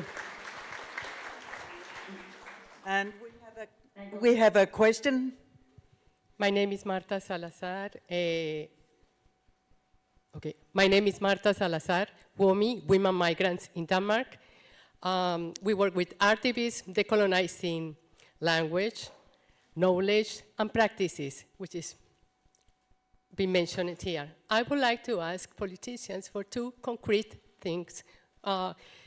whenever we were working with peace and women around the world, in many places they asked, what can you do? Well, actually, the Commission of Status of Women will meet from the 10-11 to the 20 March, and they are, one of the themes is financing for women. The Danish position is very political correct, you know, gender and reproductive, sexual and reproductive rights, gender budgeting. But what I'm asking will be two things which are very concrete. What about something which is really ambitious, like a fund for women's peace, which can allow all women, not only the big organizations and the big NGOs, but the women who are working at the local level, linking to the European level, linking to the global level. We have been working with peace for decades. Any kind of, it can be in Latin America, Africa, Asia, or here in Europe. We have been trying to do these networks. We need funding. And the second one, which we can be really revolutionary, you know. The second one is militarization. Usually when you make projects or whatever, you make a gender assessment, you make a gender budgeting, or an environmental assessment. We don't see that in militarization. We don't see what is the footprint, the climate print, the migration, the displacement, and the relocation, what been those wars and those arms and those funding for militarization. We don't found women, but found those wars with generations to overpass mental health. Thank you. Thank you. And I need a microphone. No. Over ved væggen, ja. Tak. My name is Tahmina Salek, and I'm a women rights activist, and especially having an NGO that works for Afghan women in Afghanistan. So thank you for a very nice conference. It all leads to one question, that of course our systems that we have built to protect human life, to have peace in the world, and I'm now referring to UN, to be specific, has failed us and is doing exactly the opposite. It's actually has become, you can call it a mafia, kinda very powerful space for those who chooses which lives are worth saving and which lives are not. So I hope in the middle of all this craziness that we are experiencing today in the world, we should also start thinking about building new systems where equality, inclusivity, and especially the female voices should be equally represented. And we can do it. We have done it before. We should just, I strongly believe if you have the will, you will find the way. So I'm hoping that when we are a little bit on the other side, or perhaps now, actually try to relook at the systems that we have built themselves. UN came to life after World War with the purpose of, keeping peace in the world, and they're not doing that. So we can't wait for our governments, yes, I will just keep it very short now, and others to, and say, well, they're not doing anything, so there's nothing that can be done. Thank you. Thank you. I'll just ask Rachda to join us and then give the panel a chance to answer to all this. Yes, thank you. And finally, we can see the room is full, so this is refreshing. So basically, thank you for the four of you. I guess that what was mentioned, because we couldn't see at the time, about the economic sanctions, the export of weapons, the political processes, standing up for international, the roadmap of what women's movement is calling here in Palestine. So thank you for this. Thanks for the overview. So my question is to the first speaker, because it was mentioned that the resolution is not about having things discussing what needs to be done, facilitating people decide what needs to happen. And we know that the dysfunctionality of the UN Security Council is a result of a geopolitical tension between the members, mainly the 5 permanent members. So my question is, if Denmark is to secure a place in the Security Council, how do you see Denmark's role in addressing such dynamics? Thank you. Okay, we go from Caroline to Trina this time. Yeah, that was a lot of different questions, but I think I want to talk a little bit about the UN, because I think that it is a really good point from here and up here.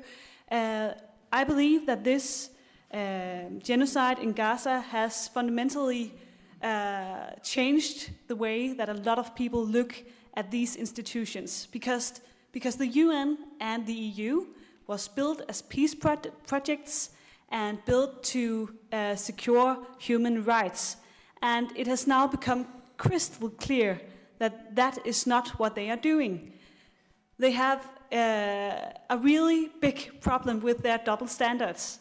And I hope that this crisis at some point will result in a recognition that we should be, or UN and EU should be those peace projects and those human rights protectors which they promised us. And I also believe that that is a really important role for the Danish government. I don't know if they're going to be able to perform, but to convince the Security Council that something is fundamentally wrong because they are not protecting people's rights. They are not creating peace.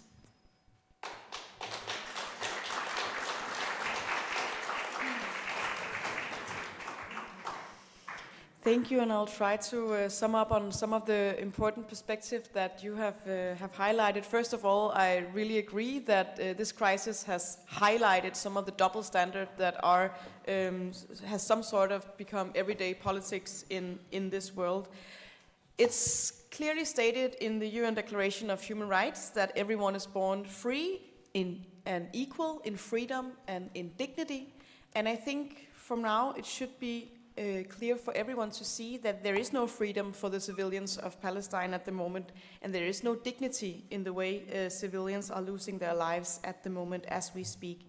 So the double standard that we face in Denmark, in Europe, and in the world when discussing this matter should be clear to everyone. I also really want to agree with what you said, Margaret, in terms of the funding for women's peace.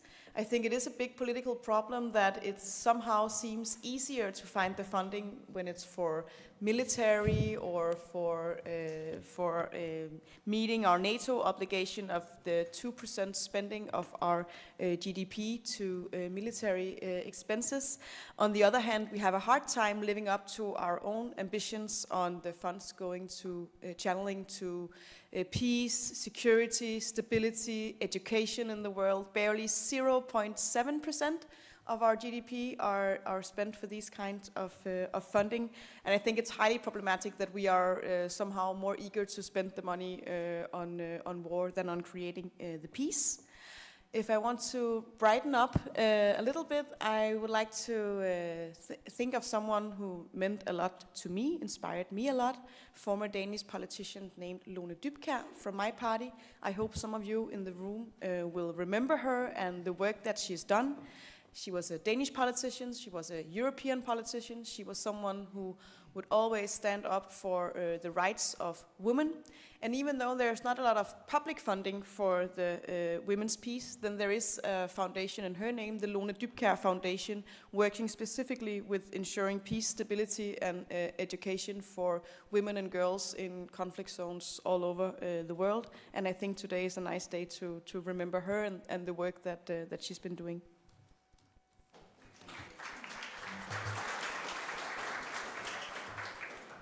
First of all, I'll just say I agree a lot with Cyril in the issue of what can we easily find money for, and what does it take all the efforts, and we need to cut down on everything else we love to find money for. There's a weird mismatch in that.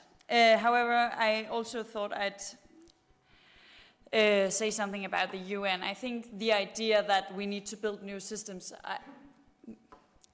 I feel the same way.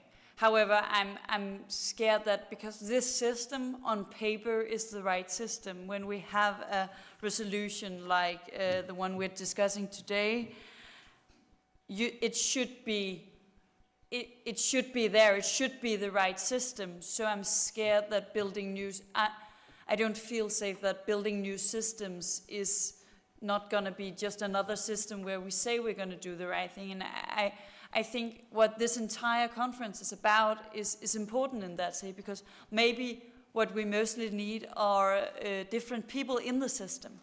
Maybe one of the main issues in this is, in fact, what we're discussing today.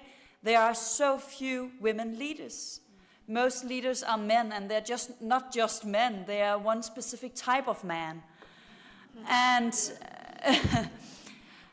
because one type of people become world leaders, and that type of people might not be the ones who are best at securing peace. And I do not have the solution, I'm sorry. But I think what we're doing today is a very important part of this, because I'm scared that a new system will just fail in a matter of some years when all the paper says the right things and they stop doing the right thing. And thus I also think that when we discuss the role of Denmark in the Security Council, I think when you're in the opposition in the parliament, you never feel optimistic about the government gaining seats more places.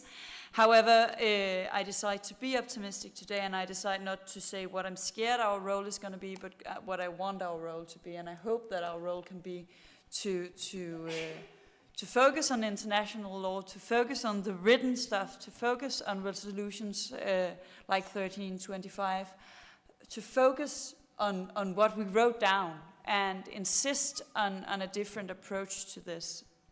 And insist on, as Randall said, insist on the fact that UNRWA is a part of UN.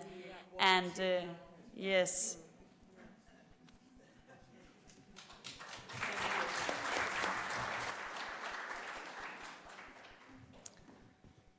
Yeah, so actually it's 8th of March. So in the name of Sister Solidarity, I'm not going to tease you on that about spending money on military and the 2%. But I agree with the fact that it's far easier for politicians in power to find money for that. I think what we really need is to think of building peace and doing everything before the military is necessary. And that is not funded. That's development aid.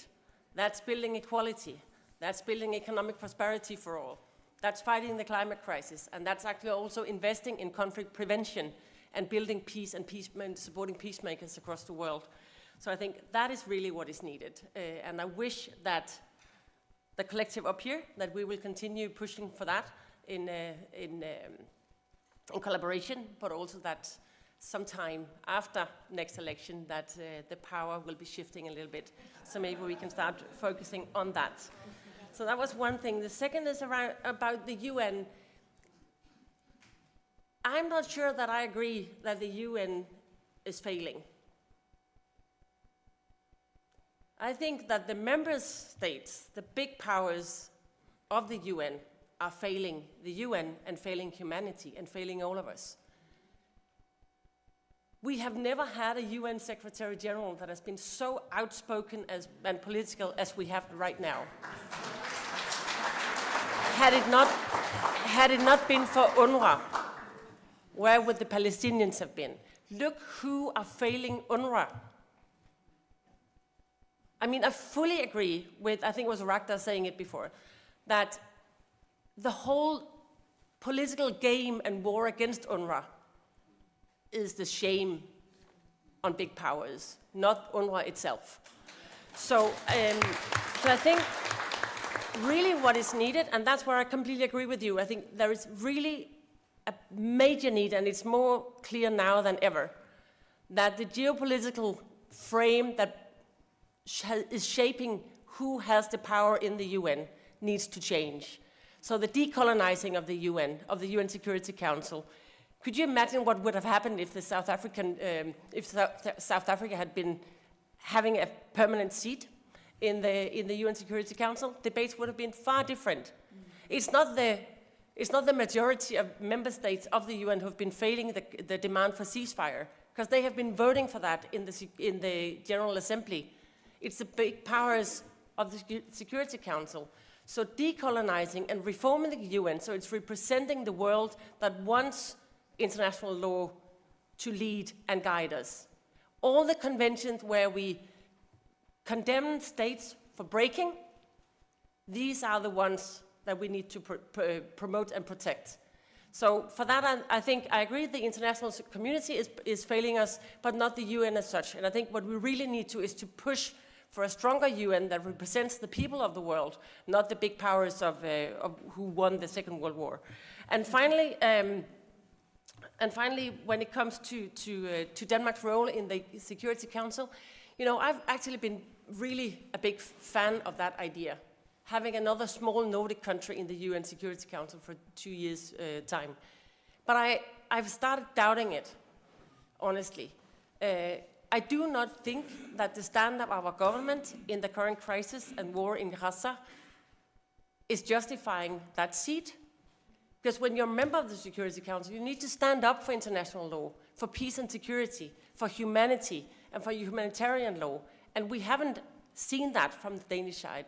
I think time is running out for Denmark and I'm really sad about saying this because I really want us to be in that Security Council. I think we could make a difference if we want to. But the question is if we want to, or we want to be another voice of the US-dominated world order.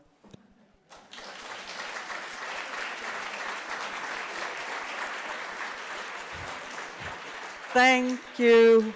Yes, I've got 4 on the list. The rest of you will have to wait till next time. I've got 1 here, I've got you, I've got 1 over here. It wasn't you, I'm sorry. There was 1 here, I don't remember, and then you. Okay, give it to that girl. Yes. Okay, thank you very much. I really agreed with the last words about decolonizing, the need to decolonize UN.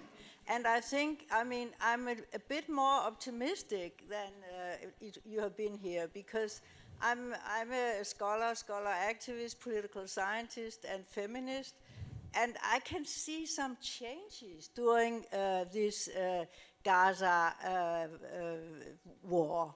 And I see changes both in the Danish government, and you must know the Danish government consists of 3 different parties. So, I mean, there are nuances, and we all know that. And I also even see nuances in the US, and this is because of Biden needs a re-election. So I think this time is ripe for somebody called also dialogue. So I'm asking, I think we can, in the Danish, we need to push the government. And as I listen to the geopolitical situation, they are taking 1 step. You know, they are not sounding the same as some months ago. So there is this opportunity at the moment, I think. And so I'm asking the organizers first, did you invite anybody from the 3 parties? Did they say no who are now in government? Okay, they did. And also, that was the first. The second is, did you invite on the correspondent in the panel? Was there anyone? And are you in dialogue with these women? There must be women from the 3 parties that you can be in dialogue with, or have we given up on dialogue? I think we need Denmark to move, and we need us to push for Denmark's political changes in this issue. Thank you. Thank you. Over here.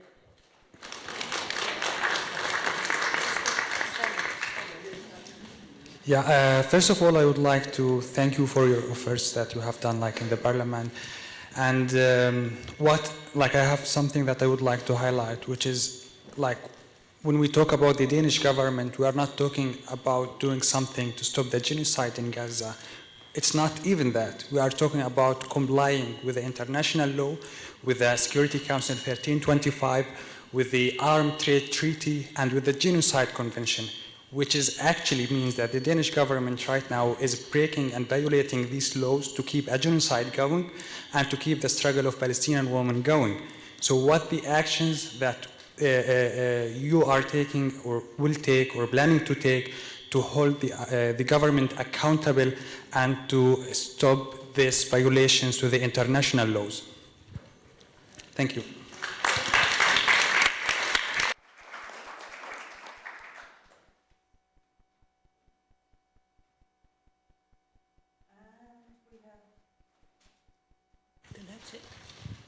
Thank you so much for a very inspiring and I think heartfelt as well exchange. While I really agree with the colleagues in the room that said the global systems need to be decolonized, revived, and even equalized, I think more than the systems, I think the global leaders have failed the systems.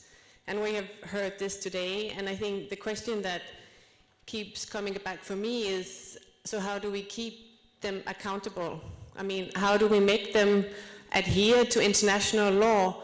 I mean, how are we to live in Denmark with this sort of government that tell us that the rights of innocent Palestinian women, children, men are not as valuable as ours? I think it's disturbing I think a lot of you mentioned this, it's disturbing at a deep, heartfelt level. And I wonder what your answers would be to how do we keep the Danish government accountable on this and return to the values that they tell us that bind together even our society, but also the global society. And then my last point is, if the Palestinians right now, men and women and children, are being as brave with their cause as they are, I think us in our comfortable lives, we need to find that bravery and expect that sort of bravery from global leaders, including the Danish leaders. Thank you. Yeah, thank you very much. And my name is Margrethe Augen, and I've been in this business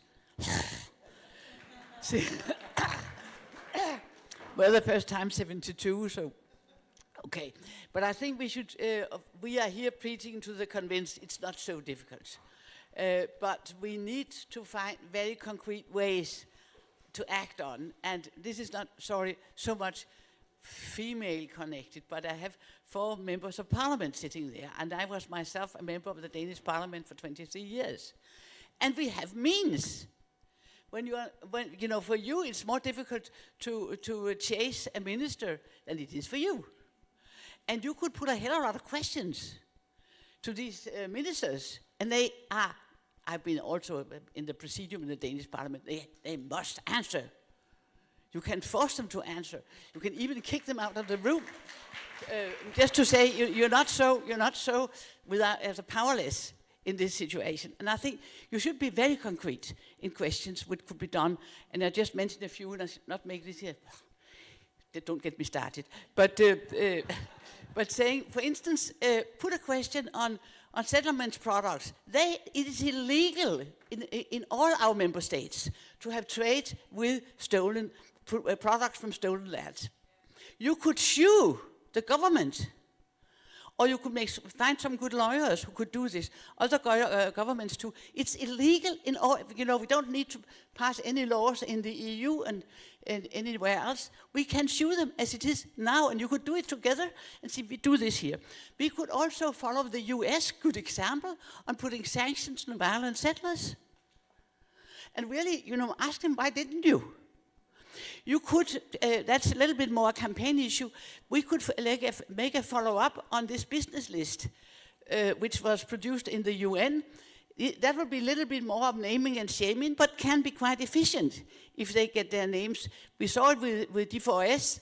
You know, we managed to kick them out of the European Parliament. We did it.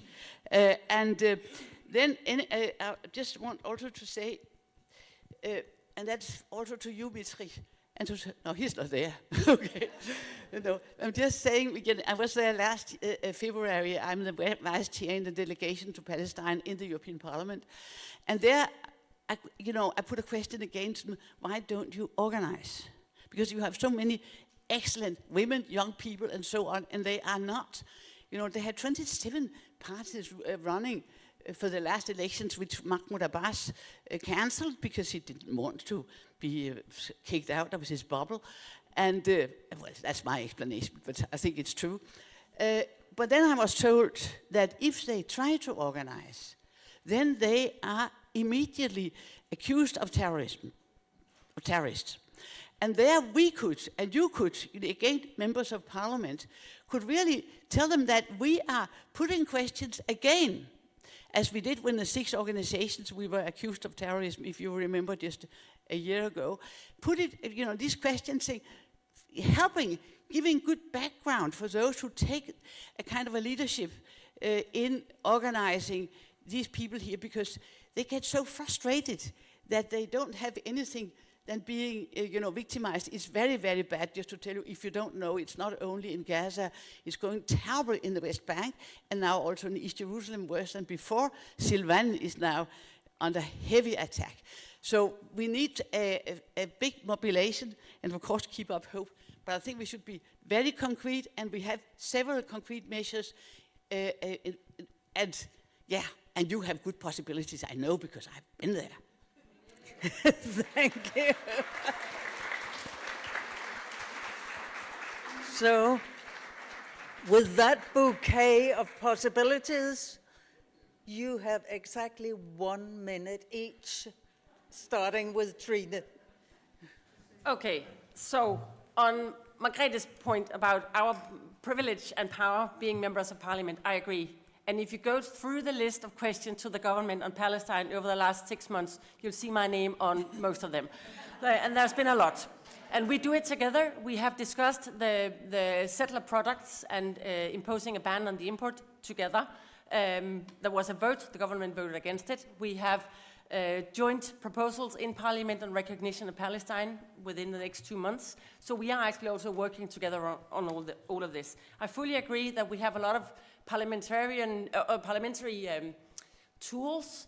The fact is still that we have a government that has its own majority. So we also need everybody else, because we can only push as hard as you push us, okay? So it's a joint movement, this one.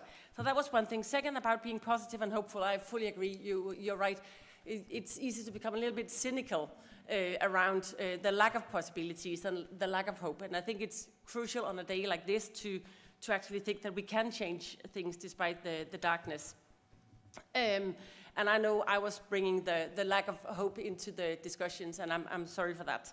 I think the accountability on national and international level that you asked about, how can we keep our governments accountable? I think there is a thing that is very different now from any other global issue that has been, because people are in far larger numbers sick and tired of the way their countries are being ruled and the way the rulers are using their power. What is happening in the US right now is extremely worrying and interesting. Not just because of Trump seeming to win. I have seen you, but I haven't seen you. But Biden is being pushed by his own voters because he's not standing up for a ceasefire. And that may be why people don't want to vote for him. So there is something right now that is very, very different.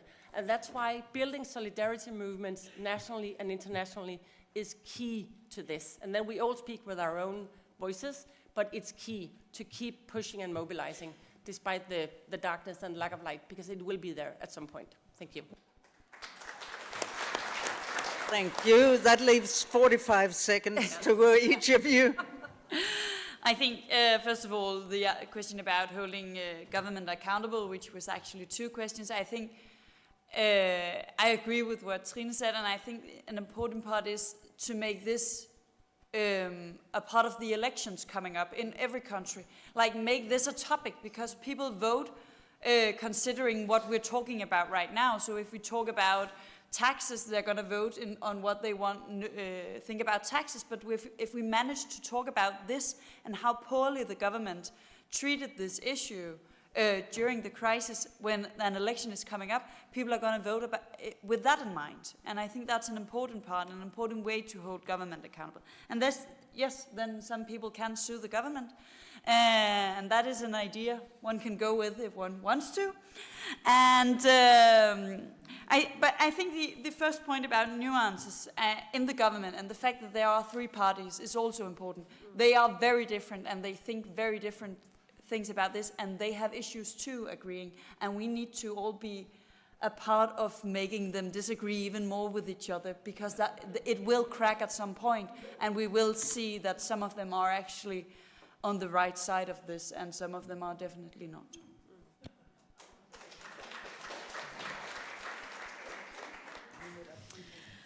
I agree with the important work of gathering support across and within the government. I think it's always important to work together. I think the four parties represented up here can do some of the work, but we need more parties and more people involved. I was thrilled to see that 3 or 4 former foreign ministers of Denmark in a joint call to action, ministers from different parties, even including the former Social Democratic Mogens Lykketoft, who was also represented in the UN, to actually take a clear take a stand in this question, and to actually have the courage to also speak up as a social democrat. I think it's really important to get more people involved and get more people on board in discussing this matter, and to break the silence, because I agree that the silence could be very, very dangerous for the course. And just really quick, decolonize the Security Council. Yes, set the protests, let's ban them, agreed, and keep asking the curious questions. We can ask them to the government, and you can ask them as well.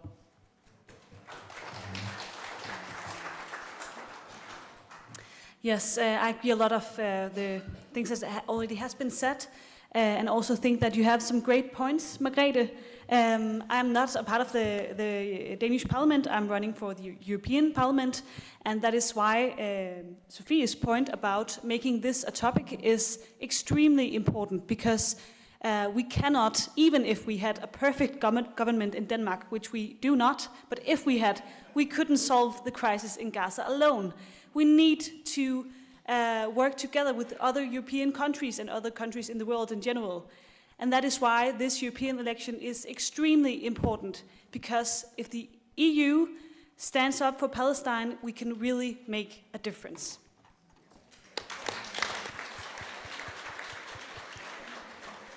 Thank you. Then I just want to ask you to give an enormous hand to our first speakers and the panel.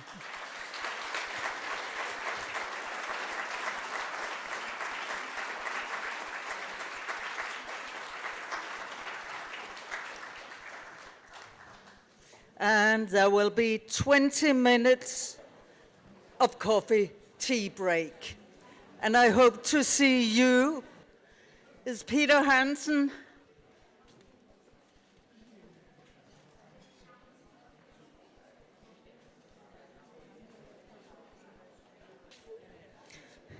Peter Hansen, a well-known scholar and UN diplomat, and most important here, he is a former Commissioner General, the chief of UNRWA from 1996 to 2005.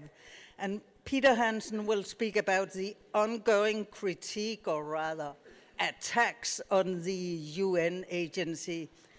Please, Mr. Peter Hansen.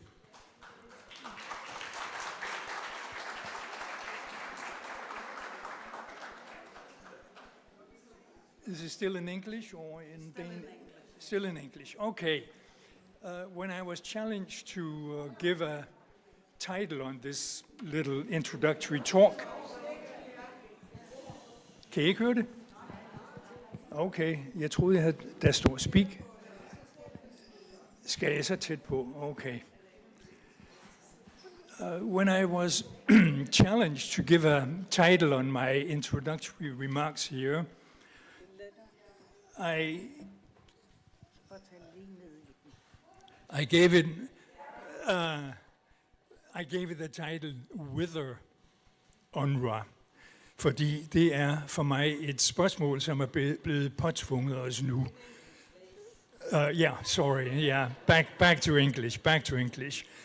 Okay, I would like to take a bit of a distance from the short-term focus now on the terrible events that are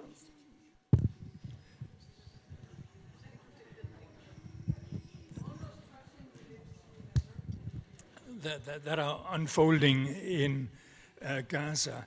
Let me say, as somebody who called Gaza home for 10 years, it's very difficult to follow the really indescribable cruelty which is applied to a population I came to admire, respect, and love. All the wonderful people of Gaza, among whom I lived for 10 years, makes it very painful to turn on the news every day.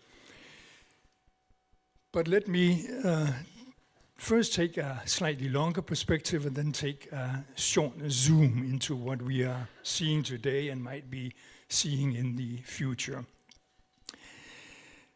UNRWA now has existed for over 70 years, and it is difficult to imagine living here in Denmark or living in Europe or living practically anywhere else in the world to imagine what a UN agency can mean for a local population, because nowhere else in the world has the UN entered into delivering quasi-government services, actually working as a government.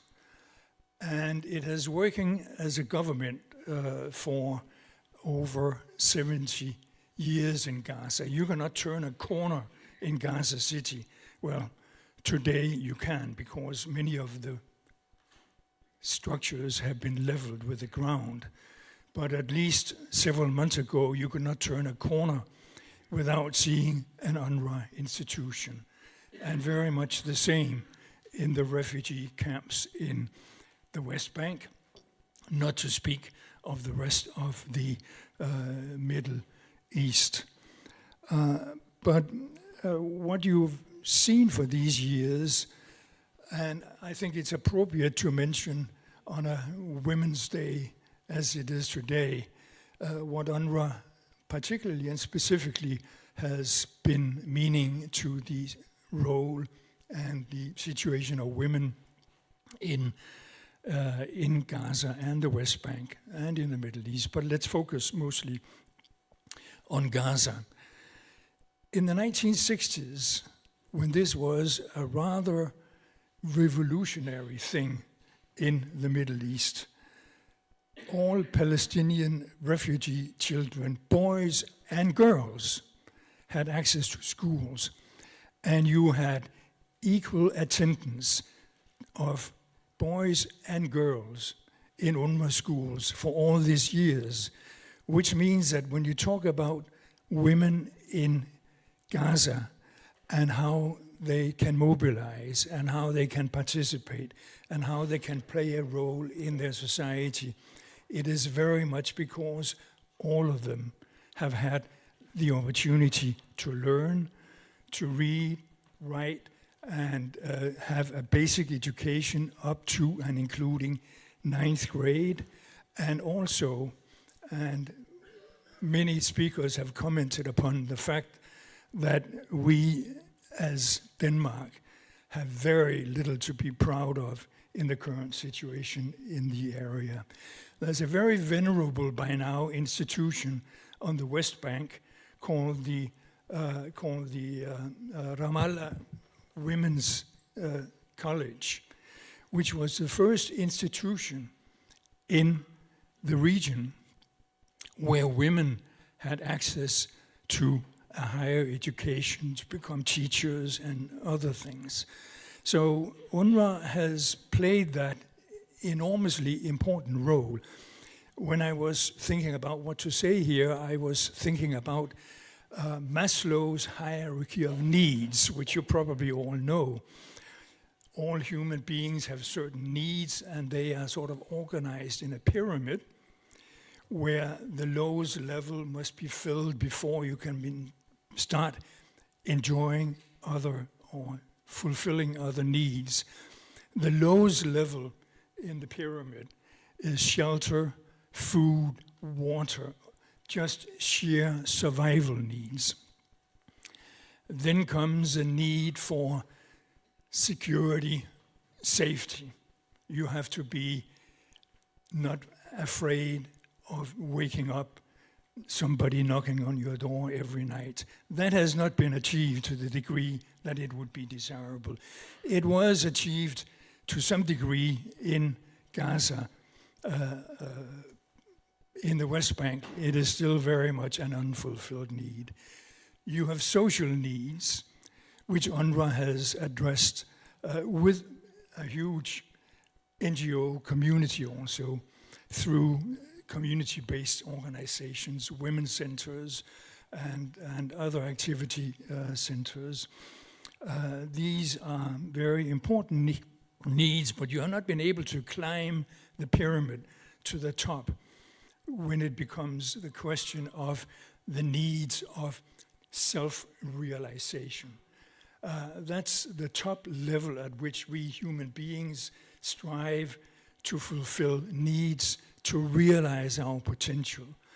And clearly, Palestinian refugees have far from had that opportunity that they should have to realize their needs. They haven't had the opportunity to realize their need for identity, for self-determination, for a dignified level in democratic societies. That has been denied them for all these years. But there's something quite important that you should never forget when you hear about UNRWA, when you think about that organization, and think about why it is so much loved by the Palestinians and so much, should I say, hated. That's a strong word, and it certainly does not go for all Israelis' views of UNRWA, but very many hate them for that very same reason. That is UNRWA's symbolic value or importance to Palestinians. They have rightly felt completely deserted by the international community. UNRWA is the only, for them, remaining reason that they can say, well, there's somebody somewhere in that international system that promised us so much and gave us so little. There's one agency that stands for that gives us confidence that we are not totally forgotten, that we do have an international public, sort of, that helps us, sustains us, and gives us the identity as Palestinians. And that is the very reason why UNRWA is such a thorn in the foot of Israel. To them, to the Israeli, or to the majority of Israelis, and to particularly those who form the government today, UNRWA is a wicked, terrible organization that is falsely keeping alive the unreasonable hopes of Palestinians that they should ever achieve self-government, self-determination, or that they, God forbid, should be given the internationally recognized rights of return when you are a refugee. Without UNRWA, these Israelis think, without UNRWA, the Palestinians would come to their senses and see that this is never going to happen. So why keep an organization that keeps false hopes alive?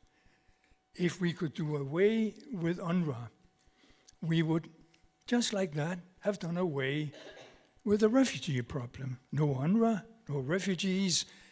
Everybody, except the Palestinians, can be happy hereafter. And that is the argument you see brought up time and again, and why UNRWA is so dangerous. You have seen in the news lately here how this is being actively pursued by the current Israeli government that has been out and with a special reference to Gaza, saying or celebrating, dancing around programs of resuming settlements in Gaza. And if they could only get rid of the last few, not so few, however, Palestinians, the future would be secured in a situation where you had no UNRWA anymore. So if we zoom in today and see what is there left of UNRWA, well, I'm not talking here particularly and only about the decimation of UNRWA staff. 160 UNRWA staff, at least at the last count I heard, had been killed in the course of operations. So they have taken a toll. A great many of the buildings, I think there are only 2 or 3 health centers left in Gaza. The rest have been more or less raided, destroyed, no longer existent. The Palestinian refugees in Gaza had a health system which delivered 500,000 patient visits a year. That's a very solid international public health system that is also really being very much threatened in its very existence now. Needless to say, you can't go to the doctor now as easily in Gaza as you could. But it was a very important part of the infrastructure. They are flattened. You might have seen how the schools that used to serve masses of blue stripe-clad, young, enthusiastic girls and boys learning. Now these schools are intimistic shelter again. We are back to shelters. In the early days, UNRWA could provide tents back in the early 50s. Today, it is the schools that are suffering where the suffering Palestinians have to try to find a roof over their heads for the night. And these schools are also being quickly run down. Many of the institutions have been directly attacked by Israelis and the Israeli army. And I think I hear very little noise about that. Protests, intervention by those countries who have financed these institutions for UNRWA are not really speaking up. That is not what we invested in when we asked UNRWA to build schools, health centers, hospitals. But there's very little that can really be done, or the Israelis are probably hardly noticing it because I haven't seen a great mass of official protests taking Israel to task and holding them accountable for what they have done to these investments. So it is very, very clear that after this long crawling up the pyramid of needs, never reaching the top, but now reaching whatever has been reached, the Palestinians have been sent scrambling, rolling down the pyramid to the bottom, where we are again talking about shelter, need, food needs, clean water, things that are basically inaccessible today. Not that it used to be so easily accessible. Gaza, long before any of this started to happen, had the highest incidence of kidney disease in the world because they have not been able to have safe drinking water for decades. Today they can get no water at all. That is not in itself a health risk. So, I'm barely half through. I said I would look at tomorrow, so give me 2 more seconds. Israel has made it very clear, the Israeli government, that they envision a day after, a future, where there is no UNRWA. They have said as much. Netanyahu has been out saying it, ministers have been out saying it. They are taking upon themselves to dismantle a UN institution that was established by 100 and however many member countries existed at that time. That's for the UN to take an issue with. Should they have other arrangements? Should they not have other arrangements? No need to ask the member states. Netanyahu has spoken, and there will be no UNRWA in the future. I do hope that these Western governments that have been so meek, in my opinion, been so meek in their protest to what UNRWA is suffering and what the Israelis are doing to the Palestinian institutions in the area. That is not for the Israeli government alone and by itself to decide. That is for the international community. We shouldn't be there where the international community is already helping Netanyahu along in his post-war planning by undermining UNRWA further than has already been done by stopping the contributions to the agency. That is, as I said, maligned and often talked about as rotten and talked about as ineffective. I could go on and on about World Bank, World Health Organization, and I won't. But it is a highly effective, highly transparent organization. Israel and all member countries can get a list of all UNRWA staff, and they can check, and they have lists, and how has Israel found out how to level these accusations, where UNRWA is still waiting to see the evidence. Still, since the 22nd of January, it seems to me as if the case might not have been as clear-cut and easy as claimed by the Israelis when they wanted to see UNRWA's head on a platter. Okay. Yeah.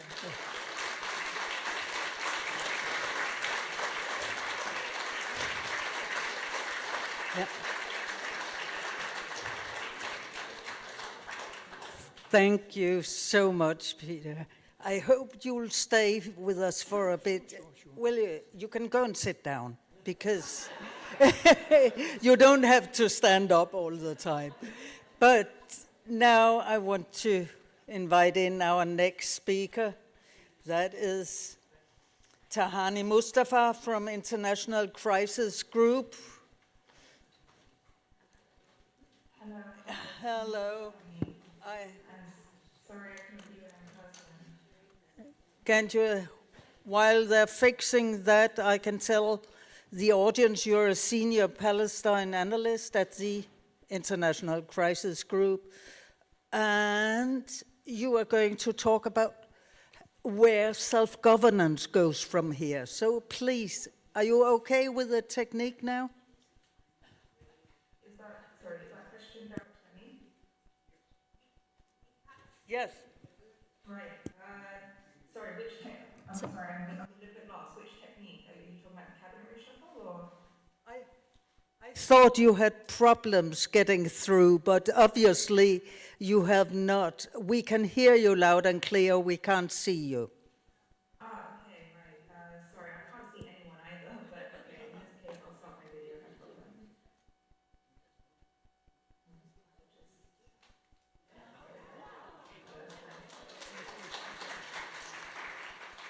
So again, thank you for having me, and that was a really powerful intervention we just had just before me. So with regards to self-governance, I think a lot of that sort of gets echoed, especially when we've been hearing about potential plans for the day after. So I'm going to give a quick overview in terms of where sort of the Palestinian political scene and space is, and where they've tried to insert themselves in a lot of these day after discussions, or where there has been very little place to insert themselves, much to the detriment of those that are on the ground, their supposed benefactors. So since the 7th of October, we haven't really seen the PA be proactive at all, to be quite frank. They have issued statements of condemnation here and there, and then they've had to retract them because obviously of the deep unpopularity that these statements have generated, especially at a time where the PA was already struggling with things like service provision, legitimacy. We had seen the rise of Palestinian militancy. They were continuously doing horrible at the opinion polls. Every successive poll prior to the 7th of October was indicative of how deeply problematic Palestinians were finding the PA. So it wasn't just a case of them being unpopular, but people were referencing the PA as a burden to their lives, as irrelevant to their lives. So that should really give you a good indication of how far things had stooped down south. And then the 7th of October came along, and we saw places like the West Bank, never mind the humanitarian catastrophe unfolding in Gaza, but even in places like the West Bank, that had nothing to do with the events of the 7th of October, subject to what was effectively an economic siege, where we saw restrictions on the freedom of movement, where we saw the Israelis erect makeshift checkpoints and barriers that effectively cut off the PA's administrative center, Ramallah, from the northern West Bank. Now, we still don't know how much in terms of economic damage that has actually done, simply because, again, there are still limitations on movement, which has made it much more difficult for not only human rights organizations to get into areas like areas C and B to sort of document a lot of the ongoing violence that we've seen has displaced something like 15 Palestinian communities already. But more importantly, even researchers like myself, are not able to access a lot of different localities to really assess the significant macro damage that has been done to Palestinian society, whether that's economically, socially, and politically. What we have seen in that time is a rise again in militancy. So prior to the 7th of October, we had been surveying a lot of these armed groups that had propped up. And at the time, places like the northern West Bank, Jenin, Nablus, Jericho, these were considered the major flashpoints, but nothing else really. Militancy wasn't a huge significant problem, despite what the Israelis and PA, due to their own self-interest, by the way, each had an interest in ramping up the threat of militancy at the time. But there really wasn't a significant problem when it came to law and order. That has very much changed since the 7th of October. So in September, these groups had pretty much been dismantled. A lot of these localities, life was very, very quiet. But a lot of that had to do with the breakdown in terms of the personal sense of security coming from frequent Israeli search and arrest operations and settler violence. But it really had nothing to do with intra-Palestinian violence. And that is still the case today, except the difference now is that the search and arrest operations and raids have seen a significant uptick, which has meant that places like Jenin, places like Tulkarm, and now places like Tubas even, Tubas, where you never had an issue when it came to clashes or militancy. These localities have effectively been razed from the ground up. The same images of destruction that we've seen in Gaza, obviously on a much smaller scale now, have made these areas completely unlivable. People are looking to leave, but they have nowhere to leave to.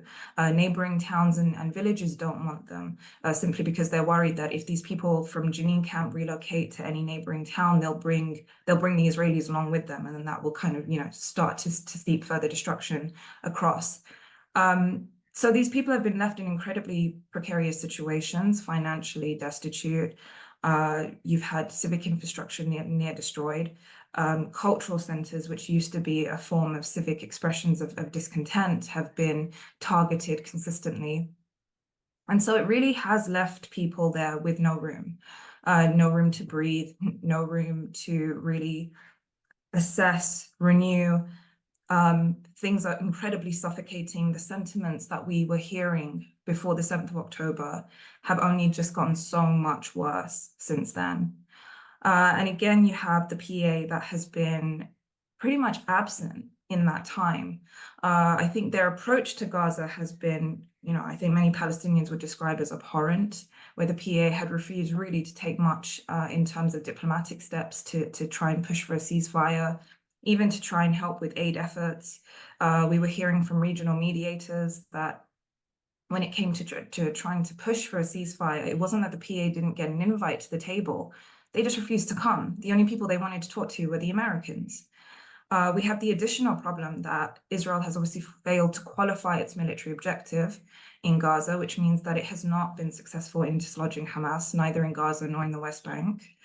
Although their numbers and operation is very different in the West Bank, but in any case, Hamas are still an important political actor within the Palestinian body politic, which has left now Palestinians with a very difficult question, which is how do you pursue a process of renewal and reform that the international community is telling them is a requirement before they can attain things like a ceasefire, relief to Gaza, and some kind of serious diplomatic track that should lead to a political settlement. I mean, there are two things wrong with that. First of all, Hamas is now an international pariah, so it puts Palestinians in a very difficult situation, especially given that Western states do not want to relinquish their no-contact policy. But at the same time, Hamas isn't going anywhere, and it has made it very clear that it will not allow for any kind of reform of the PA or PLO without some part in that process that it is allowed to play. It wants a position within the PLO. It wants a say in broader Palestinian politics, not so much governance, but broader Palestinian politics. But that still means that any reform of the PA and in any type of conversation about governance, even if we think about post-war governance in Gaza, Hamas needs to at least consent to any arrangement. Otherwise, they can either be facilitators or obstructors to that process. I think the recent cabinet reshuffle is a very good example of that, but it also shows the precarious situation that Hamas is under, because it's not able to capitalize on its newfound popularity and monopolize the political scene, but at the same time, it has tried to find a compromise. It agreed to a cabinet reshuffle, but now what is preventing the next step is the fact that Hamas are not happy that Mahmoud Abbas remains head of state, and really he hasn't actually devolved any power to this new cabinet. So now there is an internal dispute about where power should actually be devolved. Is it amongst the factions themselves? Should they have the deciding decision over how this cabinet is formed, who is composed of, and how that process of renewal continues to move forward, or should it be deferred to the PLO Executive Committee? So these are some of the internal political discussions that are being had. At the same time, it seems like the international community is so far removed from these discussions, and now we're starting to see something of a bit of a schism now between the idea of reinstating a PA technocratic, securitized, at least in the American sense, a technocratic, securitized governing administration in Gaza for the day after, or do they for the sake of avoiding the murky issue of renewal, which means that they won't have to deal with the whole issue about how to incorporate an international pariah into the mix, do they go for the bottom-up approach of state building, peace building, which is very similar to what the Israelis have been proposing, which is to allow administration to be run by tribal families and clans until something kind of organically props up from that process. How realistic that is, I think, is up for debate. How realistic any of these proposals for the day after are really, operationally speaking, viable. Again, I think many people have debunked a lot of these proposals that have been floating around. But I think the important thing to bear in mind here is that Palestinians have been very much left out of these discussions. You know, when these initiatives are being formulated in these rooms, Palestinians aren't present. They are then handed these initiatives and they can either refuse them or be part of them, but they're not really part of any process of formulating these processes. And that has been very problematic simply because, I mean, I recall at the start of the 7th of October onslaught, and this was kind of mid-October at this point, where there was already discussions around regime change. And we had been trying to highlight the difficulty, I mean, never mind the political problems of thinking that you can simply implement regime change from top down without any consultation with the benefactors on the ground and without infusing them or whatever entity is to come next with any kind of political substance in the context of an ongoing military occupation that offers no future for a political settlement.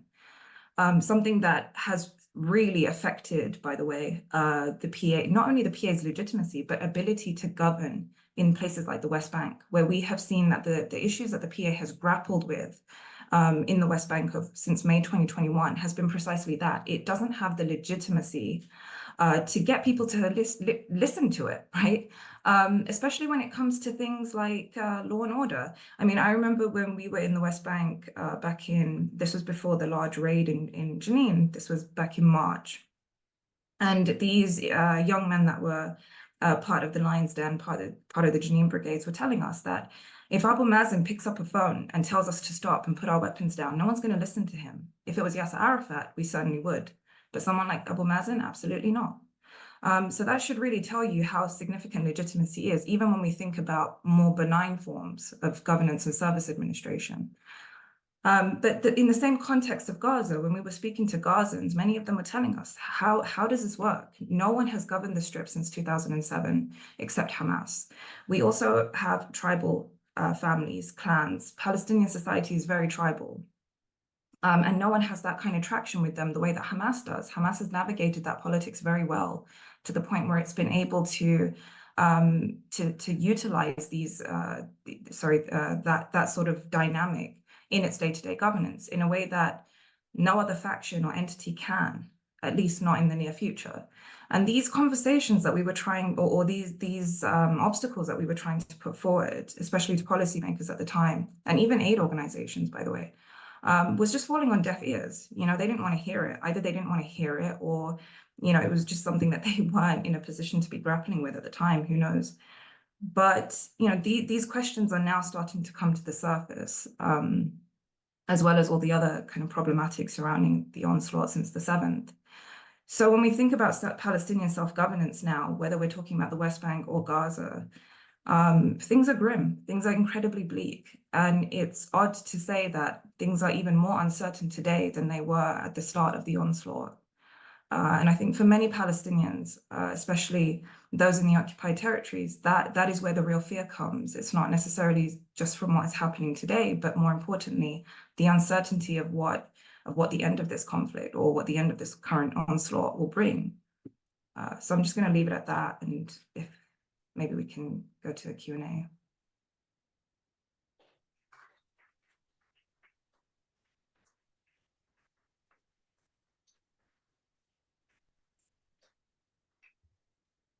Thank you so much, Tani Mustafa. If you have the time, please hang on. We'll start our last panel now. And if you want to comment on it afterwards, we will take you and the other speakers in for a short comment. But I would like to invite the panel up here. we should have some...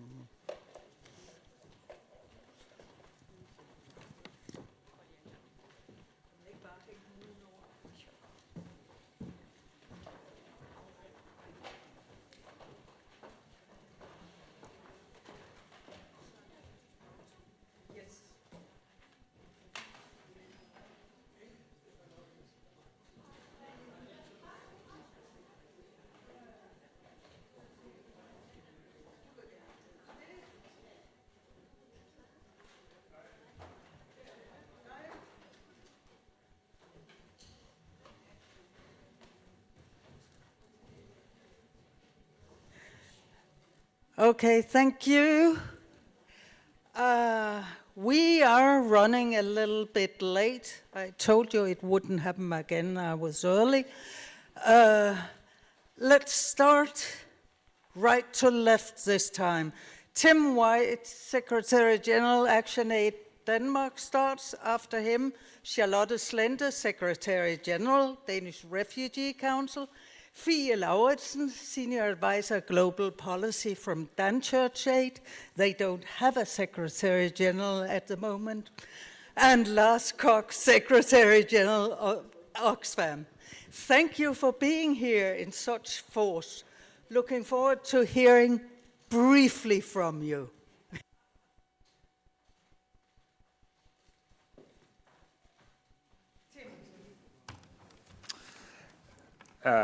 Thank you very much for the invitation. So much has been said already. I'm sort of trying to figure out exactly what's useful at this point. We work in Gaza with our colleagues there, Action Aid Palestine, and also in the West Bank. And of course, we also work here in Denmark, doing campaigning for a ceasefire, having political dialogue with the governments, working with the media, and doing events ourselves and trying to raise awareness about the issues that we've been talking about today. And I guess if I were going to say maybe three things, I think the first point is just, we've heard so much about the humanitarian catastrophe in the last 5 months. Obviously, for many people, this catastrophe has been happening a long time before the last 5 months, but it is as if the world woke up to it now. Given that we're having this event on the 8th of March, I thought just a few statistics around the situation for women in Gaza might be useful to have. I think some of you have heard this, but these are very basic things. But of course, some of the struggles, as Peter Hensen also talked about, that people are struggling with right now are the very basic things. So just as an example, there are 600,000 menstruating women in Gaza right now who do not have access to sanitary pads. Now, if you can imagine the situation being in crowded refugee camps, stuffed into schools, managing very unsanitary conditions with literally no access to these most basic needs. People are ripping up bits of tents. They're using whatever materials they have to try to maintain some basic amount of dignity. Now, I struggle to understand why it is that this should be a security threat in Gaza right now, to allow this type of thing into Gaza in the amounts that are needed for women to preserve their basic dignity. Another example could be around births. So there are 50,000 pregnant women in Gaza right now. About 180 women are giving birth every day. So just to put that number in perspective, I guess this room probably holds about 150 people if we were all here. Imagine this amount of people every day for the last 5 months trying to find a place to give birth in Gaza. There are currently only 5 partially functioning hospitals left. Even if you can get to a hospital, which is difficult for many women because it's very dangerous, you risk being shot on your way into the hospital. The hospitals do not have the basic things that are needed. So, and many of the women are already heavily anemic because of the lack of food. They're suffering with very ill health by the time they get to the hospitals. And the hospitals do not have adequate medicines to treat them. So this means in many situations what's happening is that women who have any excess bleeding when they are giving birth are given hysterectomies because it's the only way to save their lives. And I just mentioned these things to give you an example of the kind of daily struggles that people have in the midst of this occupation that we don't necessarily talk about. But I do think, as we are celebrating women's solidarity, I would assume that most women, I mean, certainly I can try to empathize with this, but would feel that this kind of basic indignity nobody should be faced with. That these kinds of basic human rights, access to healthcare, which are enshrined, which are protected under the Geneva Conventions, should be something that our government should be willing to stand up and fight for. And so far, I'm afraid that we haven't seen that in the measure that's needed. Which brings me to the second point, which is that I think that what we are seeing so clearly in the last 5 months is a breakdown in universal principles.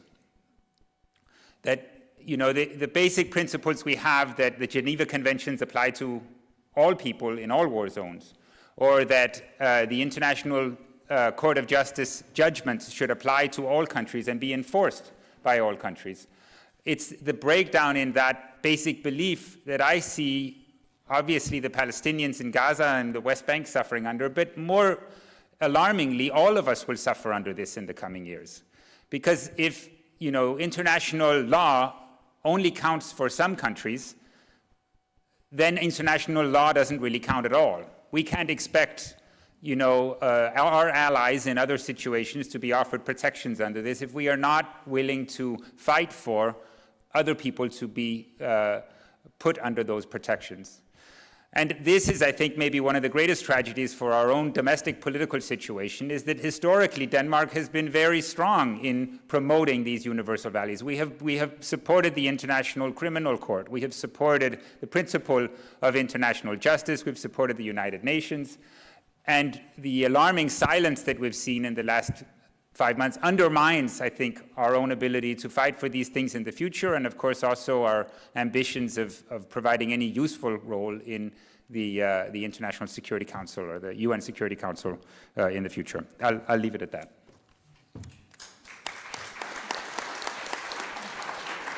I can try to be hopeful later if you want. Thank you, Charlotte Slente. Thank you very much. I represent DRC, the Danish Refugee Council. The council in itself is not present in Palestine and therefore not in Gaza, but we are working to become re-registered to be able to operate, and we are conducting needs assessments on the ground as to become as relevant as possible in the present situation. We do, however, work in the broader regional context, and we operate in Lebanon and Syria and Jordan, where we have millions of Palestinian refugees living in protracted displacement, and some of them under very precarious and very difficult circumstances. And there we work to support people affected by displacement, and that includes the Palestinian refugees as well, for them to access their rights, to get protection, and to get access to services. Many of our staff in the region are Palestinians themselves, and they are, of course, extremely affected by the situation in Gaza. So DRC supports the plight of the Palestinian refugees in the region. But just to say then a few words on, a few messages supplementing what you say, Tim. First of all, it is International Women's Days and human rights. Women's rights are human rights. Don't forget that. So today, I think it's important that we actually emphasize the gains made by so many impressive Palestinian women in Palestine. And in Gaza, I would like to say that the women-led and women's rights organization are playing a very, very important role in Gaza. And they operate despite enormous challenges and have continued operating also after October 7th, with many of staff members themselves being displaced in this present situation, and their office spaces and physical infrastructure damaged and destroyed. And they have remained active, which I think is commendable in itself, and they have been operating and are operating to this day. also like to stress that in Palestine at large, there is a very alive and kicking women's movement. And they support implementation of Resolution 1325 that I think you spoke about in the first session. I wasn't able to attend then. And what we would like to say here is that we would like to urge Denmark, but also other donor governments, to continue supporting the women-led organizations and the Palestinian civil society organizations at large with unearmarked and predictable funding, because that is what they need. I also need to say that Palestine, the state of Palestine, has a very proactive national action plan on 1325, actually. It's very comprehensive. It addresses the issue of preventing and protecting women and girls from gender-based violence. It also stresses the need to ensure accountability for rights violations against women and girls, and it promotes Palestinian women's participation in decision-making, also around peace-building and reconciliation efforts. And it ensures diverse needs that need to be reflected and addressed in the humanitarian response and early recovery efforts. But I also need to say that in the view of the present situation, there are a number of requirements on the international community that we need to make as a civil society organization, and I think you already mentioned a number of them.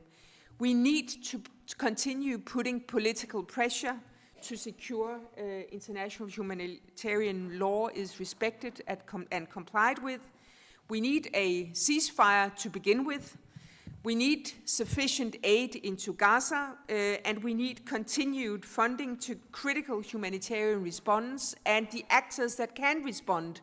And to a large extent, these actors are actually Palestinian actors, and a number of them Palestinian women organizations. So those are the ones we need to be supporting. And then I might come back to some of the other points in the question and answer session, because I can see a red signal over there from Kirsten. Thank you very much.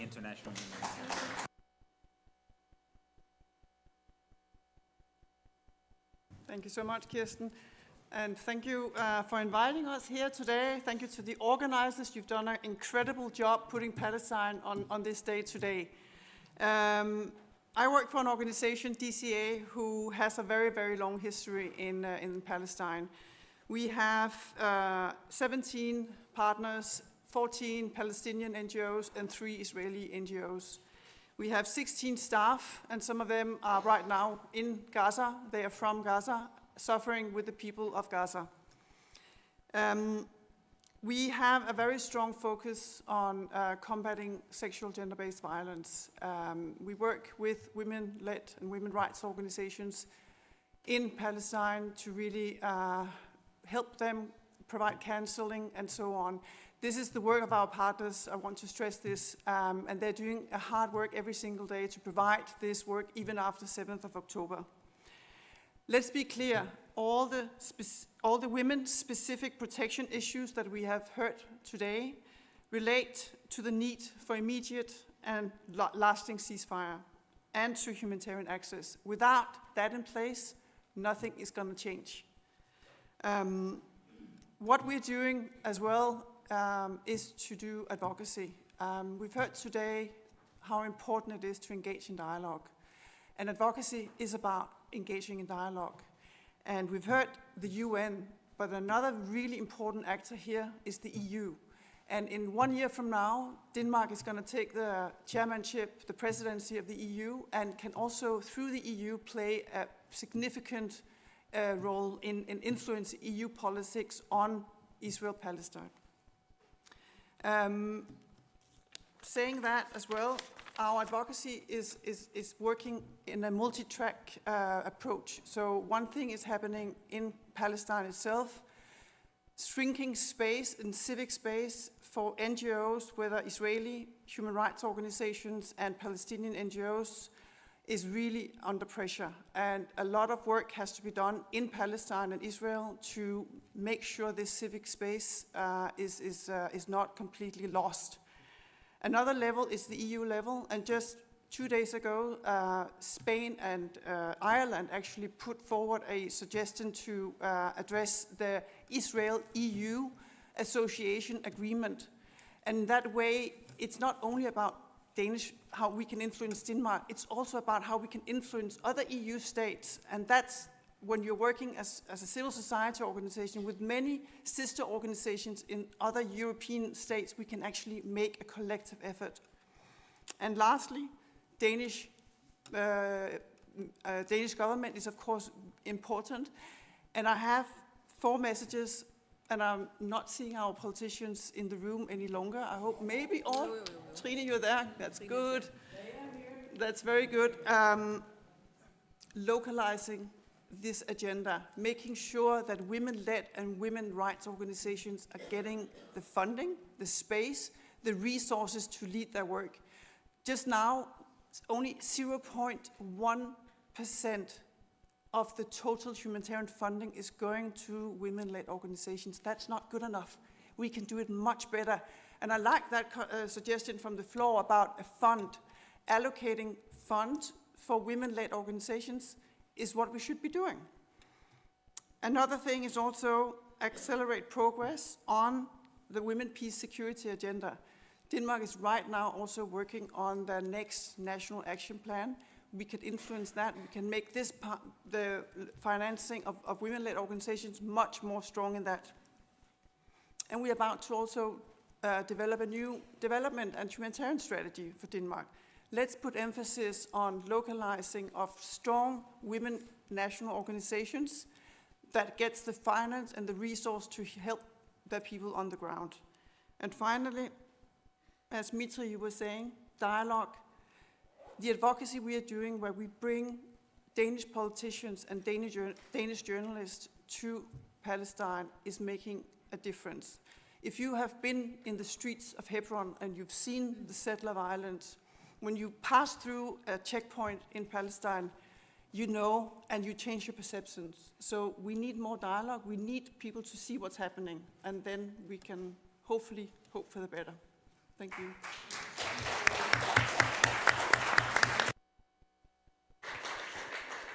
Lars Koch. Thanks. Wonderful to be the last man speaking after a long day with a lot of good inputs and speeches.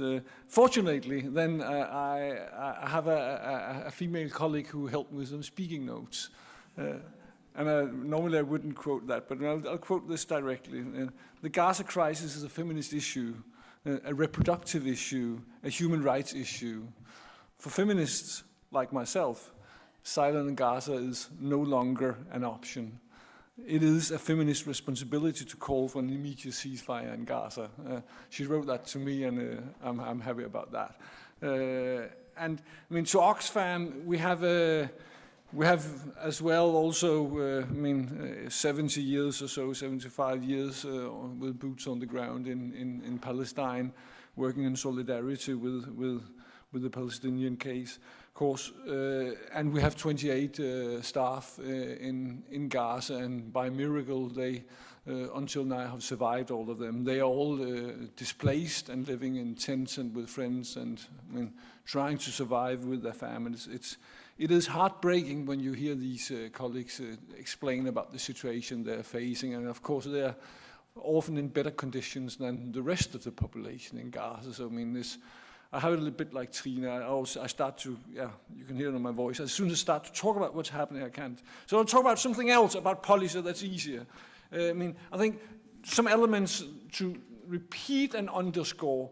The support for women rights organization and women's role. This is the entire course of this, of the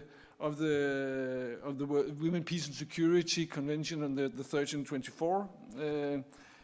It's key, not least due to that we see that women are at the forefront of, facing the causalities. They are the hardest hit on the ground. We've heard many elements of that, but also the first responders, as my colleague Ragda from Oxfam in Palestine, she explained, they're the first responders, and we have to support them. We have to support them with, flexible, achievable, reachable funding. We have to make sure that they are included in decision making, exactly like Tahani, our wonderful colleague here from the international, what is called this international crisis group. Excellent description of, on the one hand, how Hamas, to me, what they did the 7th of October, it's unacceptable. But the entire ethos behind the resolution on women, peace and security is that you have to include people in the peace process, and you have to also include people you might not like that much if you want to achieve a sustainable peace. You have to work from the bottom up on peace and negotiations and include people to have their voice heard. And this is what we should be pushing for as civil society in this situation. I think on the Danish government, they have this repeat Security Council, EU chairmanship, Africa plan or African strategy or whatever they call it, development strategy coming up. Many opportunities to Denmark to raise this issue in international forums and in the fields where they are present. I believe that Denmark's role, particularly in the Security Council on the resolution 1324, is key. They have an action plan they're going to present. The focus also on what's happening in Gaza will be very, very important to foresee if Denmark will either, as a member of the Security Council, be legitimizing a structure which is not legitimate, or will it raise its voice and use its seat to question this system and as Mitri and Jasper called for a change of this colonized system. That will be important to listen to. And that has to do with the final thing I'll say, the larger concern, as Tim also raised on this is what is happening to our international rule-based system. When we see this hypocrisy that we see in Gaza compared to other conflicts, when we see Denmark and other Western countries accepting double standards. The eyes are on us from the global south, and we know what they think. And this is, undermining any legitimacy for us as countries, but more important, to the international rule-based order. And that is the major concern by this conflict, and that's where Denmark has to step up, because it is in our own interest to have a rule-based system. Thank you.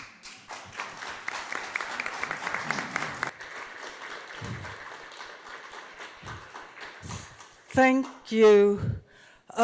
We have given a very brief time to Islam Isa from the Palestinian Solidarity Network to very briefly tell us what the Danish Palestinians can do. Then I'm going to ask the speakers if they have any comments, and our Secretary Generals and one advisor will get their chance to respond, and if there's time, I'll open the floor, but I doubt it, I'm sorry. Isa? Yeah, so sorry Lars, you will not be the last man to speak, so but I will be focusing in the limited time that I have on the concrete actions that we can take right now to stop the genocide happening in Gaza and also to stop the gender-based violence that's happening now and have been happening for 77 years. One of them is to disturb the war machine, and that's based on a request from workers in Palestine to disturb the war machine, and that could be done through different actions and campaigns targeting the media or publishing reports or blockades, such as blockades that we in the Solidarity Network have been doing to block Therma, which is a Danish company that's manufacturing 80 mission-critical parts of the A-35 that's being used right now in committing the genocide on Gaza. And I also would like to mention that we should work also, as it also was mentioned here by Margarita, to divest and to withdraw investments from illegal settlements in the occupied Palestine. And we have worked on campaigns also to, and succeeded to divest 150 million krona from illegal settlements in the occupied Palestine.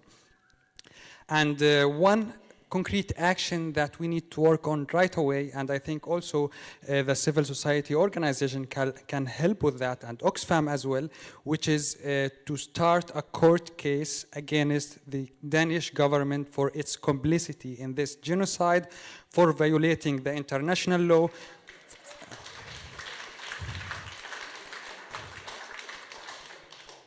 and for violating the Armed Trade Treaty and the Security Council 1325 and the Genocide Convention and the Human Rights Law as well. So this needs to be taken, because it's obvious that the Danish government is not listening and does not care and is not taking any action toward what's happening. And it's not a matter of taking an action, but to comply with the international law.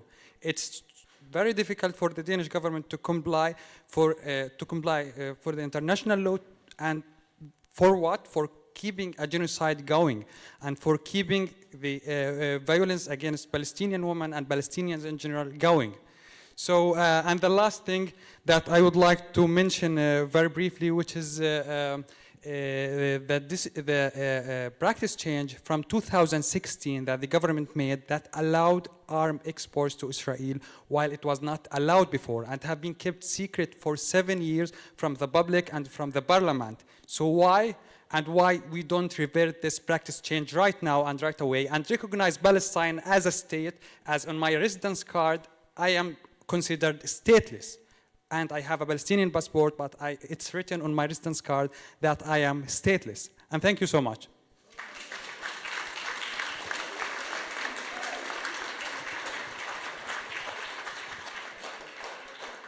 Thank you.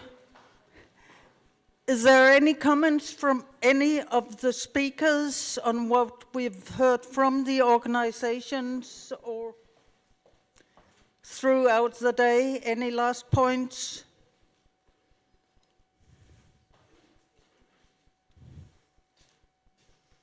That's very quiet. Then you'll have another round. You can start, Lars. Thanks, and thanks, Isa, for pushing us. It's valid and needed. I mean, I agree with you that it appears like the Danish government is becoming complicit in war crimes and what is potentially a genocide, and we must consider how we can stop that. I mean, it's our government, but it's on us, and we have to do our utmost to stop that. And that counts. I mean, that's on the weapons and the wars where we're complicit. But I agree also with Margrethe mentioned on buying from illegal settlements is another means, and we are, as also Dan Church said, working with our European partners on both elements, and we'll follow up on this. I can promise that. Thank you.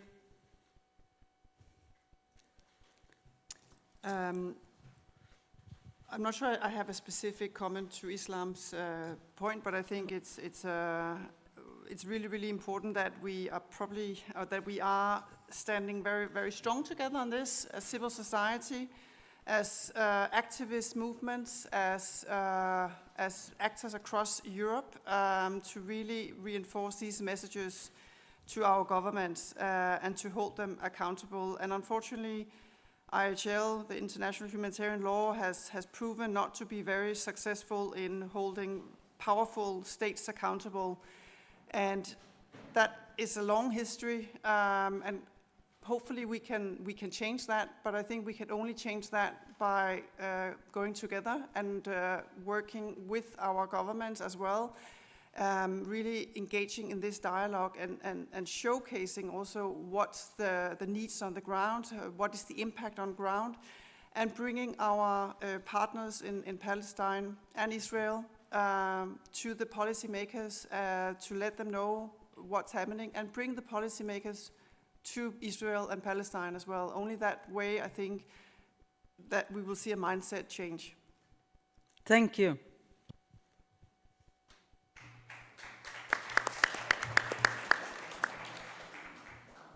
From my side, just an appeal. We have been talking about the need for ceasefire, the need for respect for international humanitarian law. We've been talking about the role of humanitarian assistance and development assistance. But that doesn't do it alone. We have to work on peace.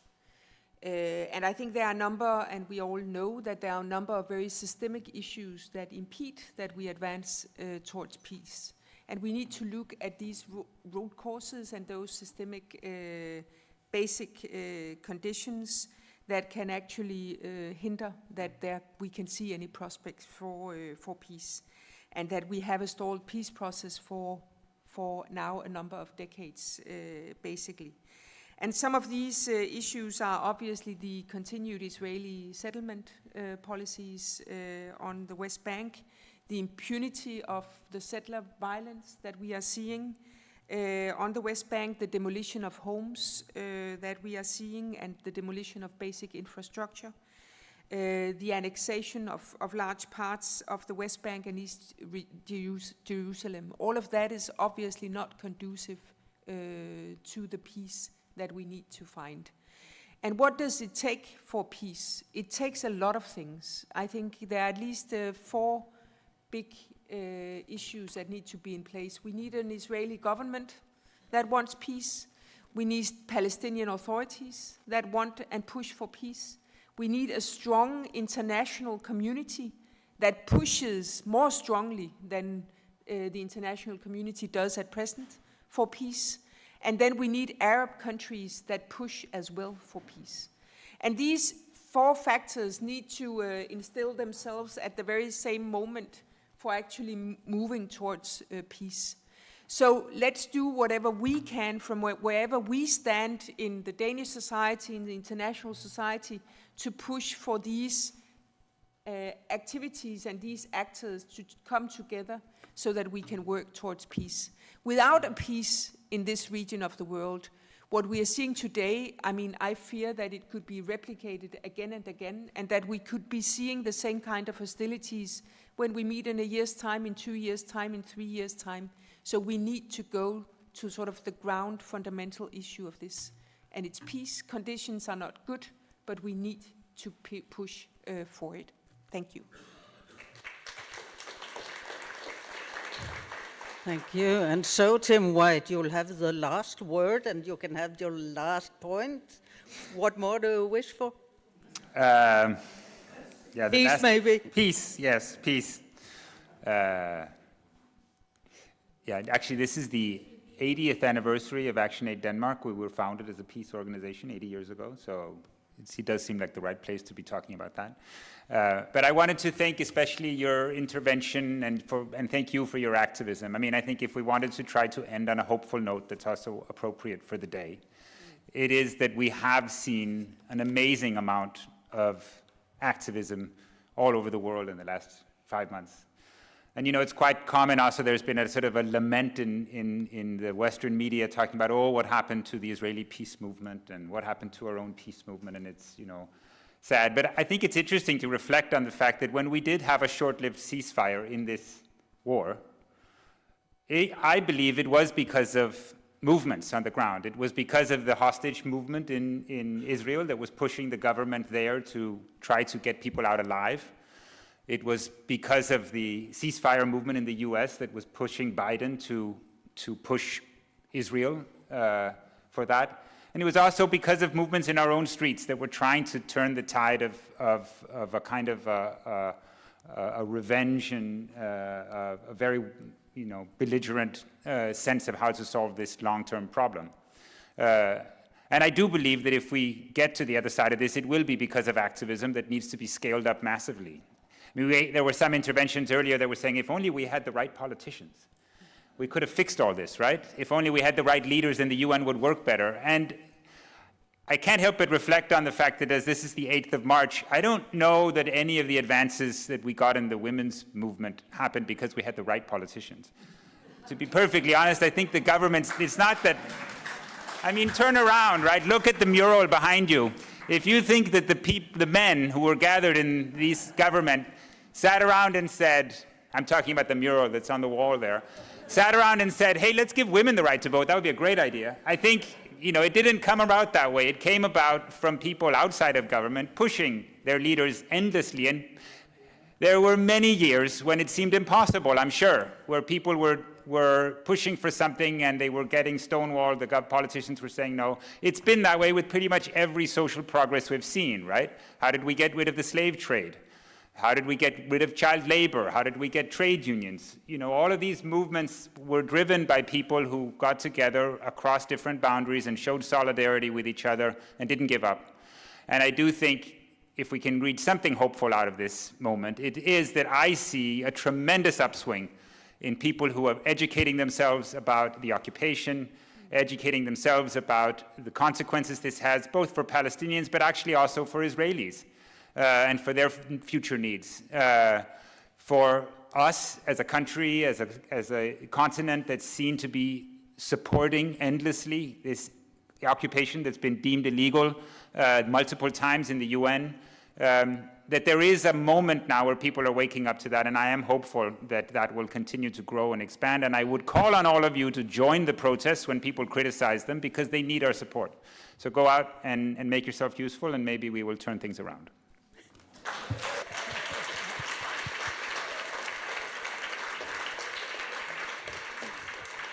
Thank you. It says in the program that the moderator is wrapping up the program. I can say I have got 3 takeaways. We got to pester our politicians. We got to walk the talk. And we got to fund those women's movements. So please, thank you so much for today. Thank you especially to all the speakers. This has been a marvelous day, and for the panelists as well, thank you to you. Thank you to the audience. It's been a privilege to be here.